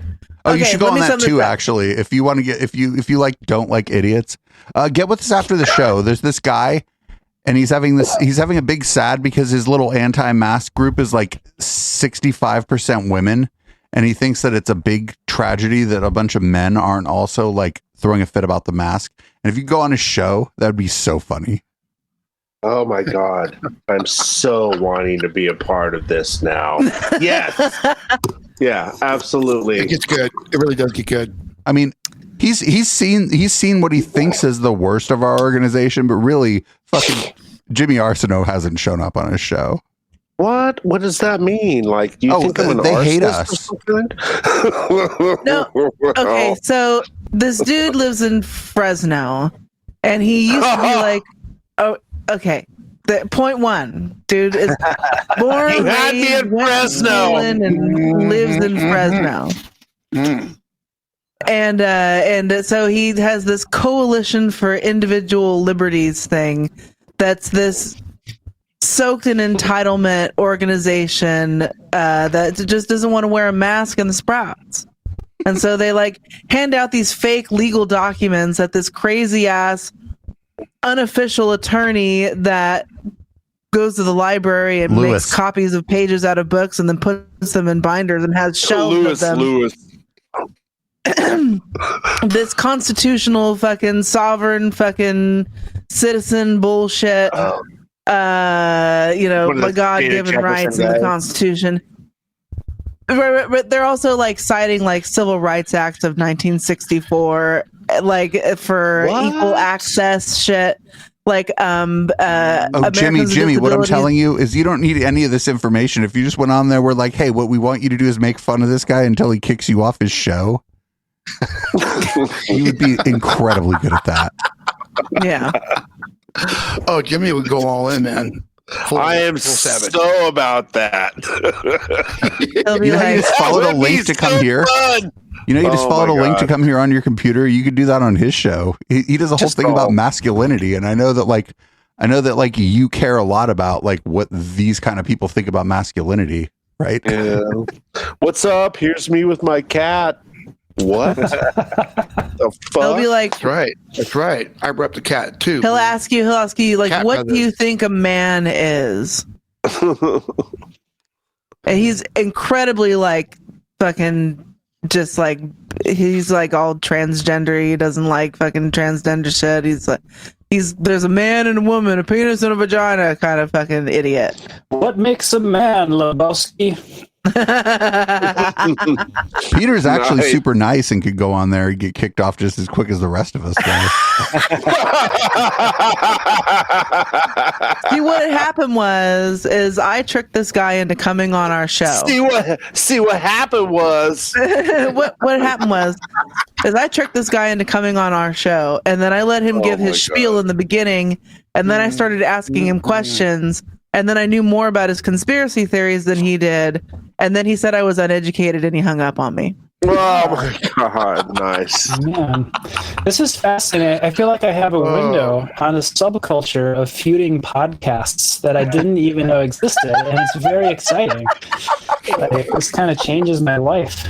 You have just reached it. Like we talk about aliens and shit. Don't even fuck around in this group, dude. Yeah, like that's not even inaccurate. We've been like since we started, we've been like coming for somebody. We got to get people to make videos about us, otherwise we don't have that's a whole subset of content. We don't throw a fit, we throw a party. This is the new thrash movement of the fucking Omni days in like fucking media. You know what I mean? Oh yeah, like we're not opposed to talking to now that we're here on Twitch is like pretty strict. I'd be hesitant to bring on a neo-Nazi to talk to me, right? Well, yeah. But like somebody who's against the mask, yeah, absolutely. Chat will throw a party if somebody like found the link and joined. Is like, I actually don't think you should wear a mask. And I'd be like, all right, listen, one at a time, everybody make fun of this guy one at a time. You know, I knew. Okay, so when my band was touring full time, we used to play this club in Myrtle Beach, South Carolina. We played it probably a dozen times, and the sound guy was a former neo-Nazi, to the point where he had a swastika tattoo. And it had since been converted to just a sort of generic geometric thing. So he was a neo-Nazi, and the reason he got out is because he had a daughter who was born with Down syndrome. And all of his neo-Nazi friends wanted him to kill his daughter. Yeah. Oh, That fucking what is that? Fucking eugenic shit. Yeah. Great. Wow. And he didn't. Well, it turns out I didn't want to kill my daughter. Oh, good on him. Yeah. What a mensch. I mean, the guy was still like right-wing as shit, but at least he wasn't in an official like neo-Nazi group anymore. Yeah. Was he the sound guy, did you say? He was the sound guy at this club. Did you do a good job? He did. So I feel like we could convert legitimately him because he understands that if you press the wrong button, shit doesn't work. So I feel like we could convert this guy. Yep. So he's like super strict about times and stuff. And bands are all, hey, well, stop being such a Nazi. He's like, why isn't your song in 1488? Is that what you're saying? Wait. Wait. Come on now. You motherfuckers. No, but Peter, when you were touring, you toured the whole country with a band, and it was like before the internet as we know it existed. Well, yeah, I mean, the internet was there. This was like 2004 to 2007. Yeah, there wasn't like Twitter and Facebook. Like, correct. Yeah. There was like Yahoo Maps. Maps. You know what? Social media. There was MySpace. MySpace was a big deal. I'm just. You know what I don't remember there being a problem with on MySpace was Nazis. I don't remember any Nazis on MySpace. Remember your first friend Tom? Your first friend Tom kicked them off, and they couldn't go anywhere to complain about being canceled. Tom was just like, "Oh, you have swastikas? Get out of here." Well, that was nice. I do remember a lot of horrible bands getting at you on MySpace, though. Like, really? Dude, I was a DJ. It was even worse. Right. Dude, I was we play blues covers at your mom's restaurant. It's like, no, I don't want to be your friend on MySpace. I was a DJ on MySpace. It was so much worse, right? Because they'd be like, here, like, you throw parties, listen to my demo. And I'd be like, okay. And then it'd be like 6 minutes of a song. I'd be like, this is pretty good. And then they'd try to mix in the next song. I'd be like, oh, I'm going to delete them as a friend on MySpace. They thought they should send this thing to me. Why did you let 6 minutes of your song play? What's wrong with you? But then when you decided it was time for the next one, why did it sound like there's 17 songs playing and not 2? Don't you understand the concept of "Don't bore us, get to the chorus"? I mean, come on now. No, that's funny because if I have a room, like if I'm playing at 2:30 in the morning at a party where there's one room and there's 1,000 people there, don't bore us, get to the chorus. No, because if I make them wait, like if I like play like 3 or 4 songs and don't let any of them get to the part they want, they're just going to be fucking waiting for it. And so 22 minutes into my set where I let the song go to where it like actually gives you the part, the room goes fucking crazy. That we're talking about 2 different things. That's like tantric sex of DJing. Yes, exactly. Wow. Coined it. I haven't been in a position to do that lately because what is the song during that tantric sex DJ? What is the starter song that the DJ is gonna play? Nah, if I'm like I'm saying, if I have control of a room and they ain't going anywhere, it doesn't matter what the song is. Especially if they know what's supposed to happen and then you get out of it. Oh God, it's so good. No, fuck you, man. What is the song you play to make that shit go down? Don't you fucking lie. If there's a group sex situation going on and I'm DJing, it doesn't matter what I play. Halo in reverse. Just say Halo in reverse already, man. No, if there's a group sex scene going on, I might even stop playing. Like, do I want to DJ this, or do I want to forego my fee and get involved in the group sex thing that's going on? Like, no. You ever get like DJ gigs at mansions where there's like women wearing masks and guys with not wearing masks? Look at you, Tom Cruise eyes wide shut, or what the fuck is going on right now? When I first moved to the South Bay, I would play mansion parties, but that was like actually the worst gig. Yeah. The mansion parties were the worst. Because the dude whose mansion it was would do a bunch of coke and forget to pay you. And then if you asked for money, it would be weird because he was high as fuck and having the time of his life. And you like just don't want to do that to somebody who's high as fuck and having the time of their life. I know they're like exploiting workers for 100 miles in any direction, including the ocean. They're probably exploiting the fucking fish. Exploiting the fish? Is that what you said? That's what he said. Hey man, if the guy who owns the house in Los Gatos whose mansion party you're playing at is just... Hey man, if you're fucking the fish... Exploiting the fucking fish, we're going to have a fucking problem. I'm just saying. Juniper, you hear that shit? I was getting the cats involved. Yeah, I've got to. Our regular Twitch people are like, what's going on with this conversation? Holy shit. Yeah, there's a guy talking to a cat that's nobody can really see. Does he really have a cat? I don't know. Does he? That'd be funny. If I had a cat Phil Toole. Pick the song. Since he pussed out, what would be the song? Were you listening to the conversation? Cockfucker. Which conversation? There's like 3 of them going on at the same time. I'm just telling you, the people in the chat are like riding the wave. Ohio players love roller coaster. You're so out of... Okay. I was just getting ready to take my lipstick and cross you out of my will. You know. Why did? Hold on. This is really important. Jane, the message. Why did you choose now exactly to follow us? Jay, I also hope you liked your Tom Cruise gift, but why did you choose now exactly to follow us? If you could let us know in the chat. 3 sentences or less, please. Yes, please, no walls of text. We don't have the concentration level to read something like that right now. So, Juan. 3 sentences or less. Juan, how bad do you miss playing with your band? Oh, tremendously, man. It's like... Juan, can you turn the gain up on your mic a little bit? Sure. Can you hear me now? Yeah, fuck yeah. What I'm saying, basically. Hey, I need to get my power switch. Get that power switch, man. I'm gonna get my power switch. Code. I just want to say that I miss my brothers, and it's like really.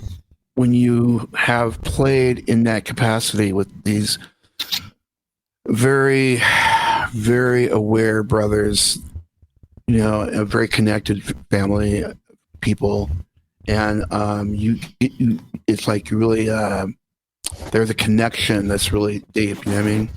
And for me, it's like, yeah, man, the music it will be there. It will be a natural, you know, outcome of getting me connected. But it's really like that connection physically that I miss the most, and I hope just to very shortly get back in that groove again. You know. Fuck yeah, because we need more. Hold on, hey, the person that just followed us. This was Jane. The message is a freestyle rap champion from Tourette's Without Regrets. That's a fucking Jamie Elron, Jamie DeWolf. Jamie DeWolf's crew. Yeah. Like, it's not that I don't have mad love and respect for Jamie DeWolf. It's just that I forget things because I'm old and ugly. So, like. Oh, that's a bummer. Hey, can you hit the panel in there? Yeah, if you want to come and talk. Wait a minute. Oh, shit. I need to bang submit, too, because this is like a local artist. Can somebody drop the echoplexmedia.com/submit so this person can send us their flows? I don't know. Yeah, if you want to join the panel and shit, you're welcome to join the panel, especially if you're hooked up with Jamie DeWolf and Tourette's Without Regrets. Oh, Jamie yeah, DeWolf we had him on Jamie DeWolf crosses the stream in a lot of ways. Yeah. Did you know that there's a guy who runs a thing in Oakland called Tourette's Without Regrets, and he's L. Ron Hubbard's great-grandson? Wow, that's crazy. Is he a Scientologist? No, he's not, actually. He came on our show about Scientology to, like, dump on Scientology and talk about his film and music projects. Super nice guy. You know what? I saw that guy perform live in this spot in Oakland, downtown Oakland, and I can't remember the exact venue, but I can tell you, man, the way he really broke down that story was super hella powerful. I was like, God damn, he's seen it right from the get go, man. This beginning of Scientology from his father. I think it was his father, yeah. Or I think uncle. I think our person, the battle rapper, might be joining us in a minute. Well, local love, where the panel is the size of the audience. While we wait for this, we got this great music. I've been rocking this jam so much lately. The Smoke+Mirrors Soundsystem. This is John Rye, friend of Curtis. Curtis is doing backing vocals, and other members of Monkey are involved in this Smoke+Mirrors Soundsystem. This song is called Reasoning, and this song is so fucking good. And I'm playing it because I love it, but also because I have to pee.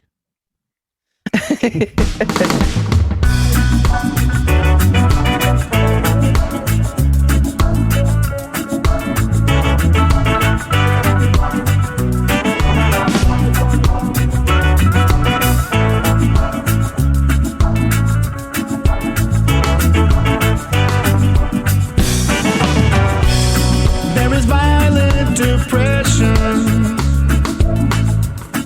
of a protest in peace, in a time of aggression and a deadly disease.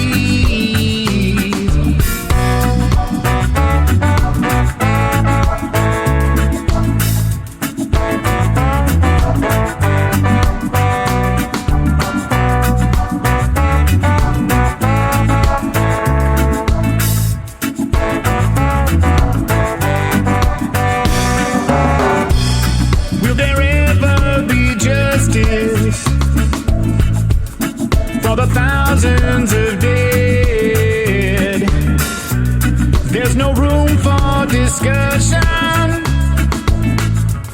with a gun to your head. Let your voice be your weapon. Let your shield be your words.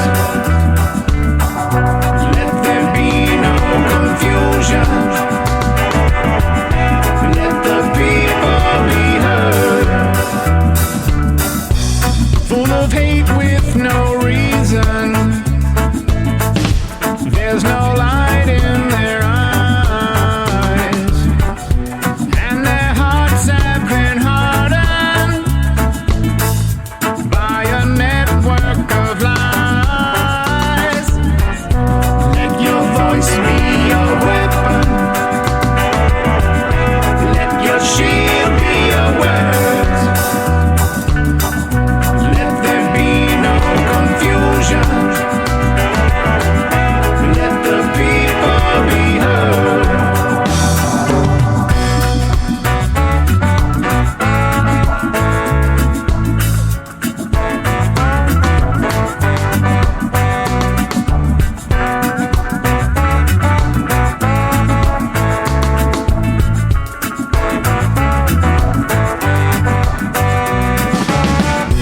Let your voice be your weapon.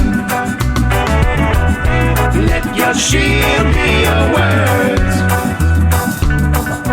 Let there be no confusion. Let the people be heard.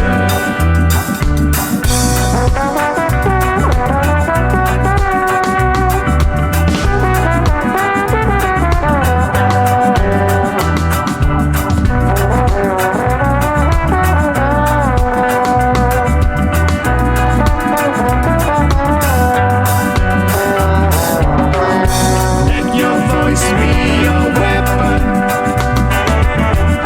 Let your shield be your words. Let there be no confusion. Let the people be heard. Let your voice be your weapon. Let your shield be your words. Let there be no confusion. Let the people be heard.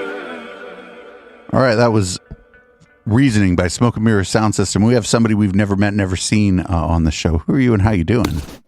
Hi, my name is Jane the Message. I am weird and have been for like a year, but good. Welcome. That's fantastic. Yeah. I've been better since finding Twitch, though. Like, I started streaming in around the elections, basically, and then realized that there's a lot of potential here. And, like, I'm kind of starting a guild.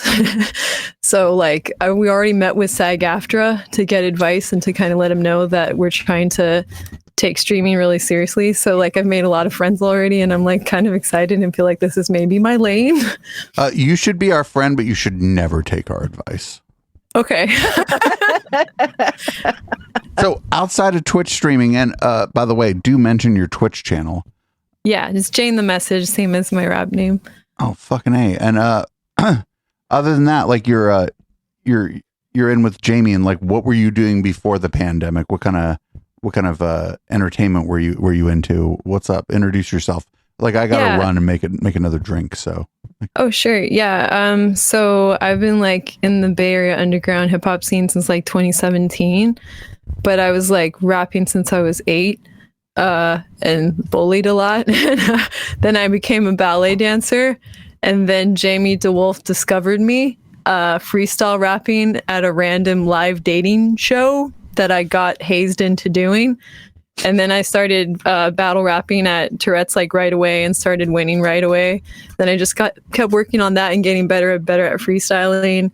Boom Boom Room used to have an open cypher every Sunday, and I became like an MVP from their tournament. Like the first time I did the tournament, I bodied like 8 guys in a row and broke the tournament.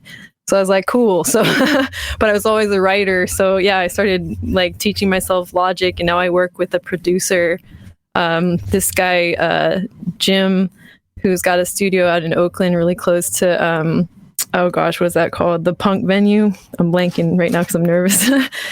But yeah, so he's a friend of Jamie's too. So like I worked on an album as like a skeleton, and then he like produced it, and we've just been putting it out a little slowly. I made another one during the pandemic that we're starting to work on. So just kind of a collaborative process, but like I'm a like songwriter and kind of like baby producer, and then get it beefed up by somebody that can play instruments, because all my music logic comes from being a ballet dancer. Oh, that's so weird. You should, Peter, he's I don't know, he's the smallest head of all of the heads on the he plays piano for a ballet company. Oh really? Oh, that's awesome. Yeah, I know a lot of people in the ballet world still. I did that for a long time. Like, you know, it's one of those careers that you can stop kind of early too, because like it's, you know, you just, people retire in like their 20s and 30s. So I'm like, cool, I guess I'll be a rapper now. Yeah. So what do you do here on Twitch? Kind of variety streaming, and like I kind of did a couple panels until I realized they were like super toxic, and then I made a guild. Well, what'd you come on our panel for? Oh, well, not like this though, but you know, like the debate bro thing. Oh, dude, I go on there, but I only go on there like 2 hours from now, drunk as fuck, if one is still happening. Yeah, that's valid. That's probably the only way it's tolerable. But like, yeah, like I kind of have like some, you know, leftist theories. And like the other thing is like a year ago, I got diagnosed with autism finally. And like I have a crap ton of special interests. So I only make sense if you look at me in like special interest language. Cause I'm like, oh yeah, I'm obsessed with ballet and rap and feminism. That totally makes sense somehow. So like, yeah, so I do a lot. Yeah, it does though, right? So I do a lot of streams. Now I do like afternoon streams that are autism peer support. I'm trying to like encourage more autistics to do performance arts, because I think it like saved my life legit. So yeah, that's what I do a lot of now. You've come to the right place. Yeah. Especially if you're in with Jamie. We had Jamie on our like cults. The show's now called Cults and the Satanic Panic. It's Thursday nights, and we had Jamie on to talk about not just his experience being the great grandson of L. Ron Hubbard, but also like content creation and like what he's doing over there at Tourette's Without Regrets and stuff. Yeah. And not a lot of people tuned in, and not a lot of people watch it on YouTube, but it's one of the better conversations. Like I felt like really engaged the whole time I was talking to him, you know?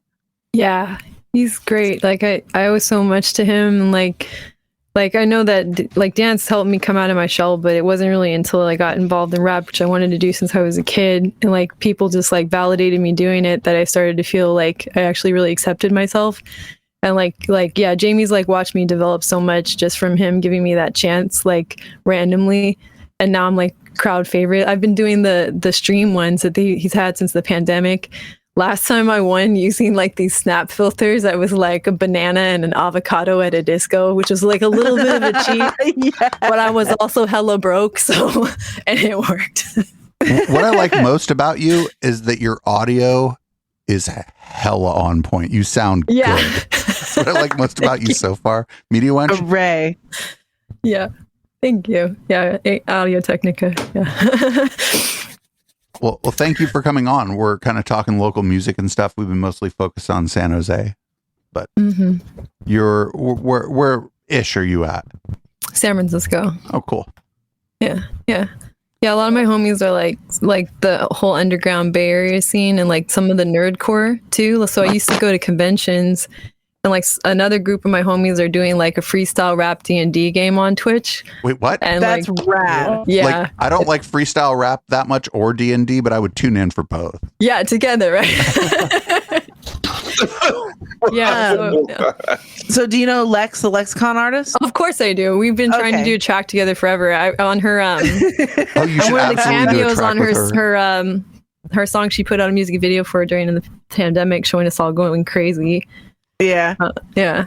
So the first time we met Lex, she had taken public transit from Oakland to Campbell, but she was on crutches.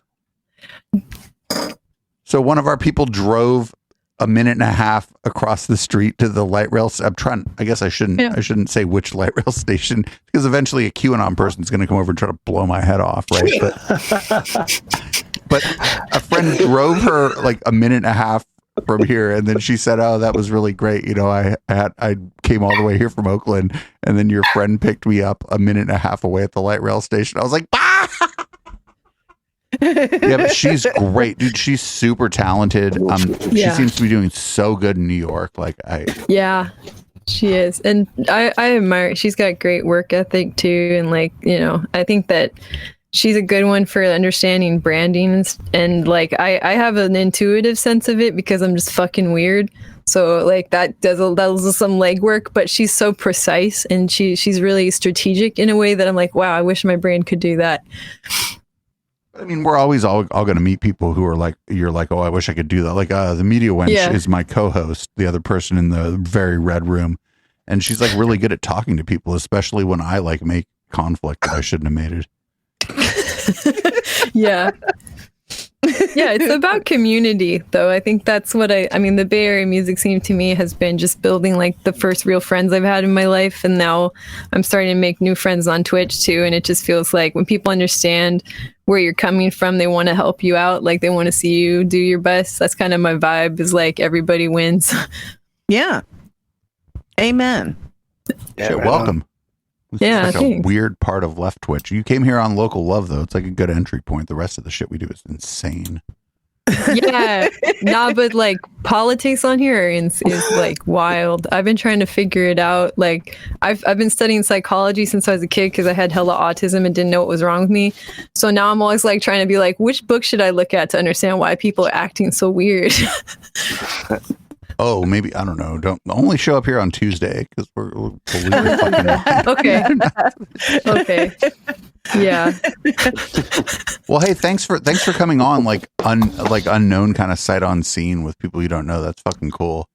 No, it's cool to meet other musicians too. Like I'm just happy to still be going for it, even though the world imploded. Well, we have a lot of mutuals, honestly. So we should have probably met sooner. Yeah, right. Maybe like life still existed, it would have already happened. Right. Yeah. Do you know Frack at all, by the way? Frack is the other big one from Tourette's that like was I did a compliment battle with him. The compliment battle was great, but yeah, it's less important if you don't know who he is. But yeah, he's the other like I guess guy around my age that is coming out of Tourette's and trying to start their rap career. Yeah. If you go to our website, Echoplex Media, there's a submit form so you can submit us your music, so we'll play it on the show. Okay. But also send that link to your friends if they have any like recorded music and they want some airtime. It goes on our 24-hour stream, which we have submitted to a whole bunch of places that now actually gets listeners. That's $12 we ever spent. Best $12 we ever spent. I did it on Fiverr, but I gave them 12 instead. I'll give you guys so much dope music. Yeah, do you give them a $2 tip? Yeah, I'll let everyone know. Like I got so many homies and like they're all brilliant. Yeah, we would love an influx of some new shit. That'd be awesome. So how'd you find this stream? Were you just like scrolling through music and you're like, oh? No, I was. I guess because I have so much political stuff, it still popped up as like I think I've seen you pop up before with political stuff. Oh, and dude, like, yeah. Oh, dude. Yeah. Dude. Go figure. Yeah, but I saw the Bay Area music part, and I was like, "Shit, I gotta go." This is like the crazy part of Left Twitch. It's like we cover conspiracy theories, cults, like cult-like groups.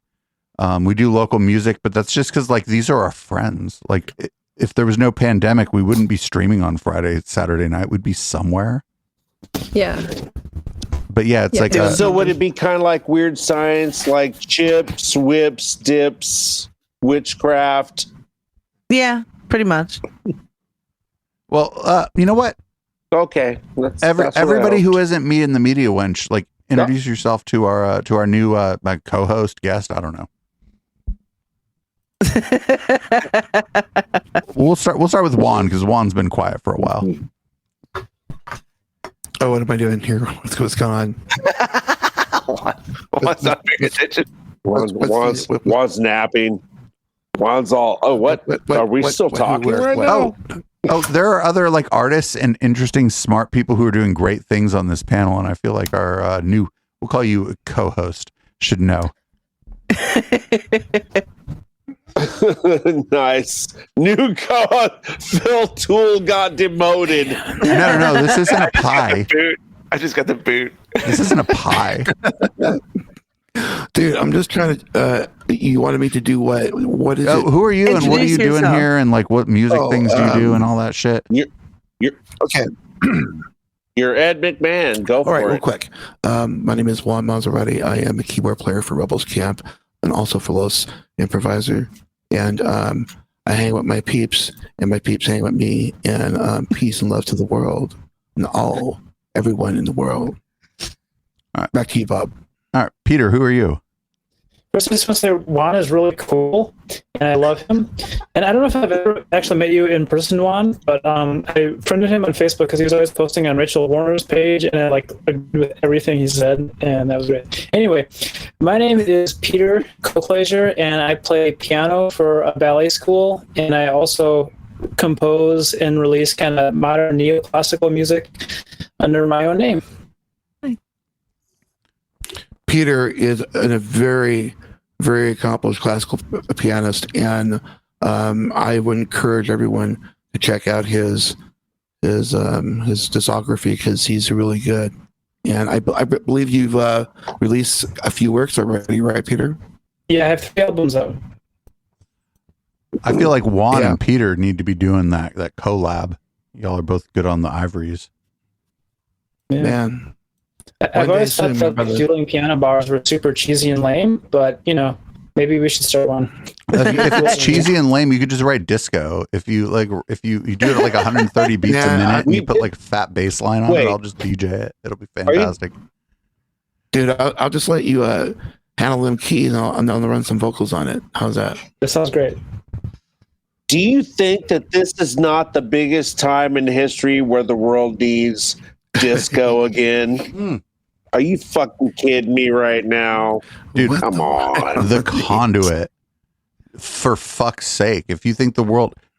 Have you ever even heard me DJ, Jimmy? No? Oh my God. Dude, the Bike Party set from 2018. Oh my God. Yeah. It's like Gloria Estefan, Michael Jackson, but like no weird creepy touching kids stuff because it's like remixed by people who don't touch kids. And so are you trying to like flirt with me right now? No, actually, you don't look 25. Because I'm kind of oddly turned on. Yeah, you said disco. Of course yeah. I don't, because I'm not. Oh, Jimmy, who are you? I'm way not 25. Yeah, Jimmy, but who are you? Who am I? That's a good question. Tool, who am I? I don't know. Graphic. I used to book nightclubs. I loved local music. I booked big bands. I booked big bands and tried to put as many local bands on those big band shows as I could because I love local music. I'm just a music entrepreneur that has no money but loves normal. The art of the scene. You know, anybody that loves the music scene ain't making money. But can I add this to Jimmy? Can I add incredible fucking guitarist? Oh, thank you so much, man. That's kind of big. Hold on, we're almost done. We're almost done. Me and the media wench need no introduction, but Phil, who are you? I'm Jimmy's security guard.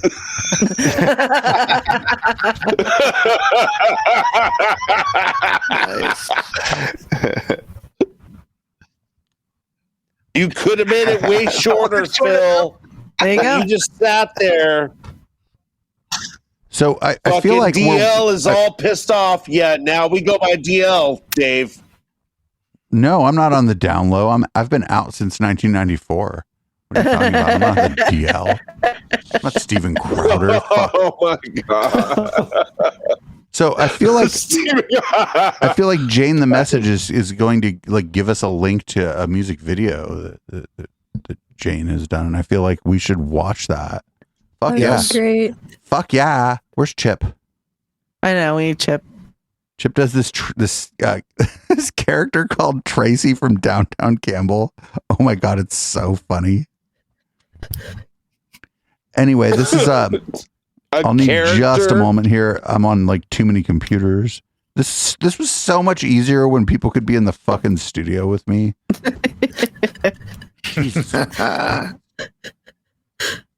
Hold on. I've been doing shows using my busking speaker because like I can't even deal with all the interfacing, so I'm just like picking up my busking speaker with my mic, and that was the best solution. I'm like,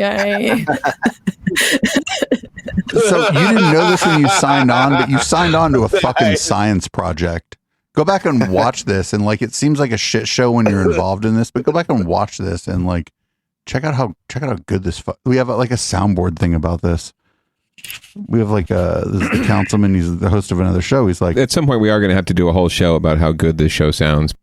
Oh, hey Dave. Yeah. I want to smoke some weed, right? Again, you guys are saying that nice.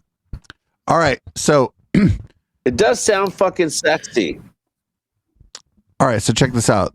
We're gonna go ahead and call what Except we just for did. Phil. We're gonna go ahead and call what we just did a segment, and we got this music from Jane the Message. This is her. This is the official music video for it, and we're gonna watch it and listen to it instead of the song that we usually played. Then we're going to come back. Somebody's going to read us out. We're going to end the podcast, but we'll keep streaming. Don't worry about it. I never meant to hurt me, hurt me, hurt me. I never meant to hurt me, hurt me, hurt me, hurt me, hurt me, hurt me. Knock, knock, I don't take shots, I don't make threats, I don't take stock, I don't keep debts, I don't keep score, I don't block texts, I don't lock doors. If you let me go, let me leave, let me drown, let me breathe, take me to my knees. If you let me down, let me grieve, take my heart on my chest, throw it on my sleeve, make me bleed, let me dream, make me seem naive, let me make believe, make me scream, make me moan, make me think about you when I'm all alone, still too afraid just to call your phone, stalling, falling, crawling home, all I really wanted was my collarbone, on your lips, on my hips that you call your own, own me, property, please let me thank you properly, proposition me and popping me, like there ain't no position that's stopping me, stalking me like celery, buy me a rock like I'm selling me, stuck on that rock like a felony, let me spell it out like a spelling bee, there's hella D, so you're not unique, I don't even give a f if you're not a freak, every week there's another one, so I don't want easy go, easy come, I just need the 1-2 player game, zero sum, hero comes, idioms, having my cake while you're eating crumbs. I never meant to hurt you, but I had to when you tried to hurt me. I never meant to hurt you, but I had to when you tried to hurt me. I never meant to hurt you, but I had to when you tried to hurt me. I never meant to hurt you, but I had to.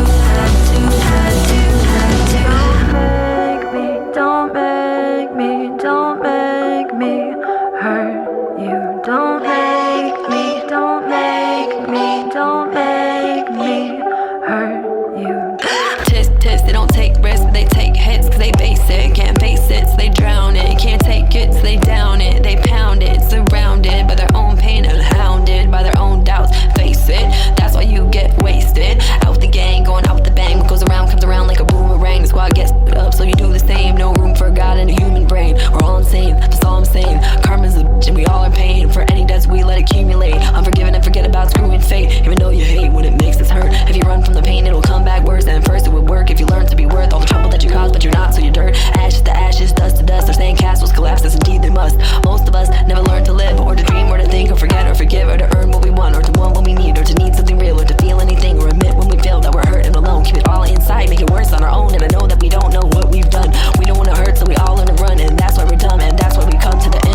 That shit was fantastic. Fucking intense. Ow! Thank you. That was really good. Thank you. Wow. Fucking chills. Wow, that was so good. Thank you. Yeah, next level. Oh, I can't wait to hear more. I cannot wait to hear more stuff. Yeah, it's like Jamie shot that. It was my idea. I was like, okay, I can just lift a gun and have a lot of symbolism because America, and it's Jim Greer's my producer, and like so he beefed that up and can play every instrument, and yeah, we were just making a style. So yeah, I'm excited. I have so many more to put out and figuring out how to do music videos in these conditions. Yeah, true. Fucking wow. I don't know. Thanks how for playing that. I really appreciate it. What are you talking about? Thank you for like coming on this show and introducing us to you. Shit. Yep. Yeah. Do you do Discord? You probably do Discord. Yeah. You gotta join our Discord. Okay. Absolutely. You don't have to do it right now, but like at some point. Yeah, I'll do it. Like the chat, like music video was John Renna, who I'm like kind of pissed off that isn't even coming on this show because y'all wish you sounded as good as John Renna does on this weird microphone I've never seen before that he has. But yeah, I'm fucking beyond impressed. Thank you. But you came in hot saying you were like involved with Jamie DeWolf's thing, so like, was I not going to be impressed?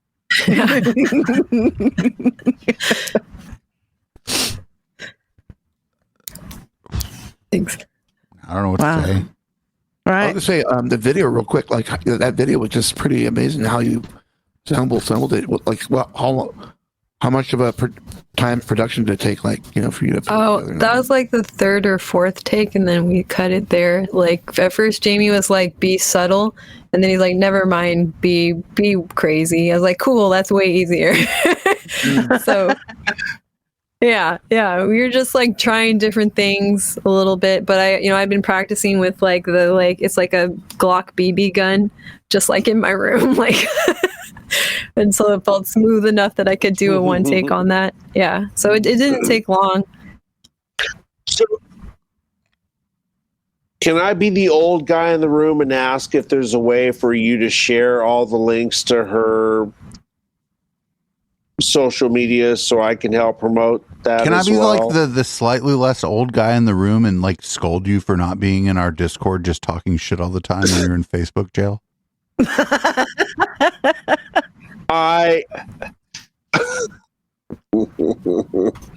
No, like that's so. Yeah, like bug me tomorrow. Hey, I'll certainly like. I'll remember some of this, and I'll know who came on our show. I'm doing tricks to make cigarettes. Marlboros ain't cheap in the fucking pen. Oh, so I work hard for my money. I didn't have time to fucking get on fucking social media with you, Mr. Litton. Sorry. Oh, dude, dude.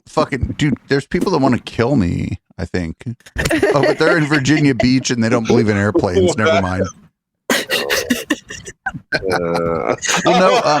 Yeah, I think we've probably added another talented person to our community. So yeah, like bother me tomorrow. Absolutely, just hit me up tomorrow. It'll be like,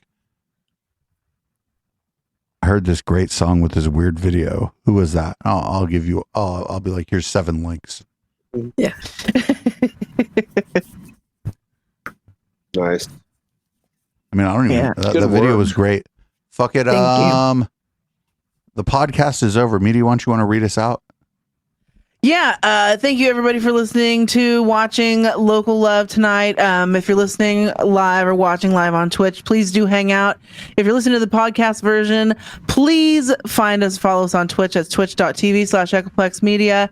If you too would like to talk shit while you're in Facebook jail, jump in our Discord, discord.me/Echoplex. We have an old-timey telephone number at 415-903-PLEX, that's 7539. And listen to all this fantastic local music. Like everybody else seems to be doing at eplex.xyz or echoplexmedia.com/live. Everything we have in our library, everything that every artist has ever submitted to us is on shuffle. No commercials except for the crappy ones that we've made for ourselves.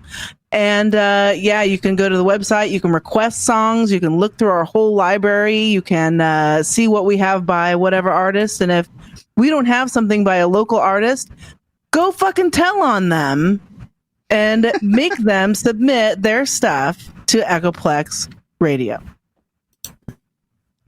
All right, this is Little Petie and the Meat Old Men. This is Kitty Kitty, because I'm longing for the first Saturday we will all spend together. Goodbye, podcast listeners and everybody listening live, and the patrons. Will see you on the flip side.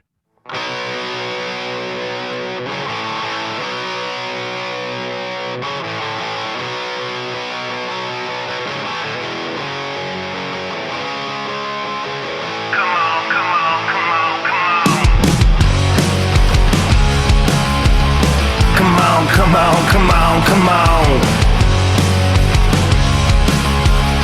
Come on, come on, come on, come on, come on. Kitty, kitty, always look so pretty. Won't you tell me what you wanna do? We got 100 million miles to fly, and there's no time to worry about the other shoe. Cause if it's one thing, then it's another. And we can spend a lot of time being cool to each other. Cause baby, if you smile at me, then I'm smiling at you. And I did it all before, so we would already know. Nobody ever wanna go until they're ready to go. You baby wanna have a good time, and I wanna say, hey, I'm so happy everyone could be here, baby, and I wanna say, hey, just so lovely every time I see you now, and I wanna say, hey, let's get ready, it's a big, big party now, and I wanna say, hey, I'm so happy, baby, I'm so happy, that's what I wanna say. Come on, come on, come on, come on. Come on, come on, come on, come on, come on. Kitty, kitty, always look so pretty. Won't you tell me what you're doing here? We got 100 million fires to light, and there's no time to wonder if the coast is clear. Cause if it's one thing, then it's another. And we can spend a lot of time making fools of each other. Cause baby, if you're crying for me, then I'm crying for you. And I did it all before, so we would already know. Nobody ever when we're going till we're ready to go. But baby, wanna have a good time, and I wanna say, hey, I'm so happy everyone could be here, baby, and I wanna say, hey, it's just so lovely every time I see you now, and I wanna say, hey, let's get ready, it's a big, big party now, and I wanna say, hey, I'm so happy, baby, I'm so happy, that's what I wanna say.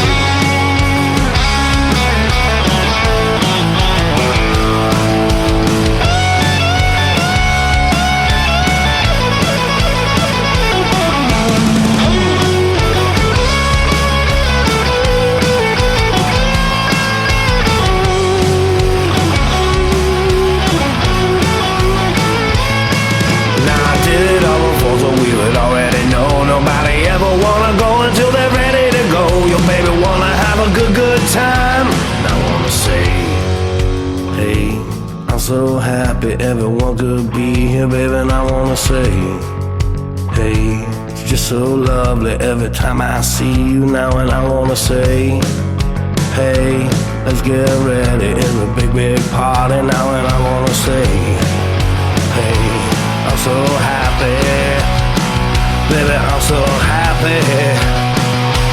Oh, come on, kitty, kitty, always look so pretty. Won't you tell me what you wanna do? We got 100 million miles to fly, and there's no time to wonder about what others do. Cause if it's one thing, then it's another.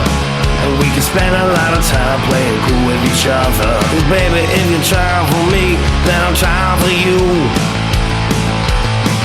Now I did it all before, so we would already know. Nobody ever wanna go until they're ready to go. You baby wanna have a good time, and I wanna say, hey, I'm so happy everyone could be here, baby, and I wanna say, hey, just so lovely every time I see you now, and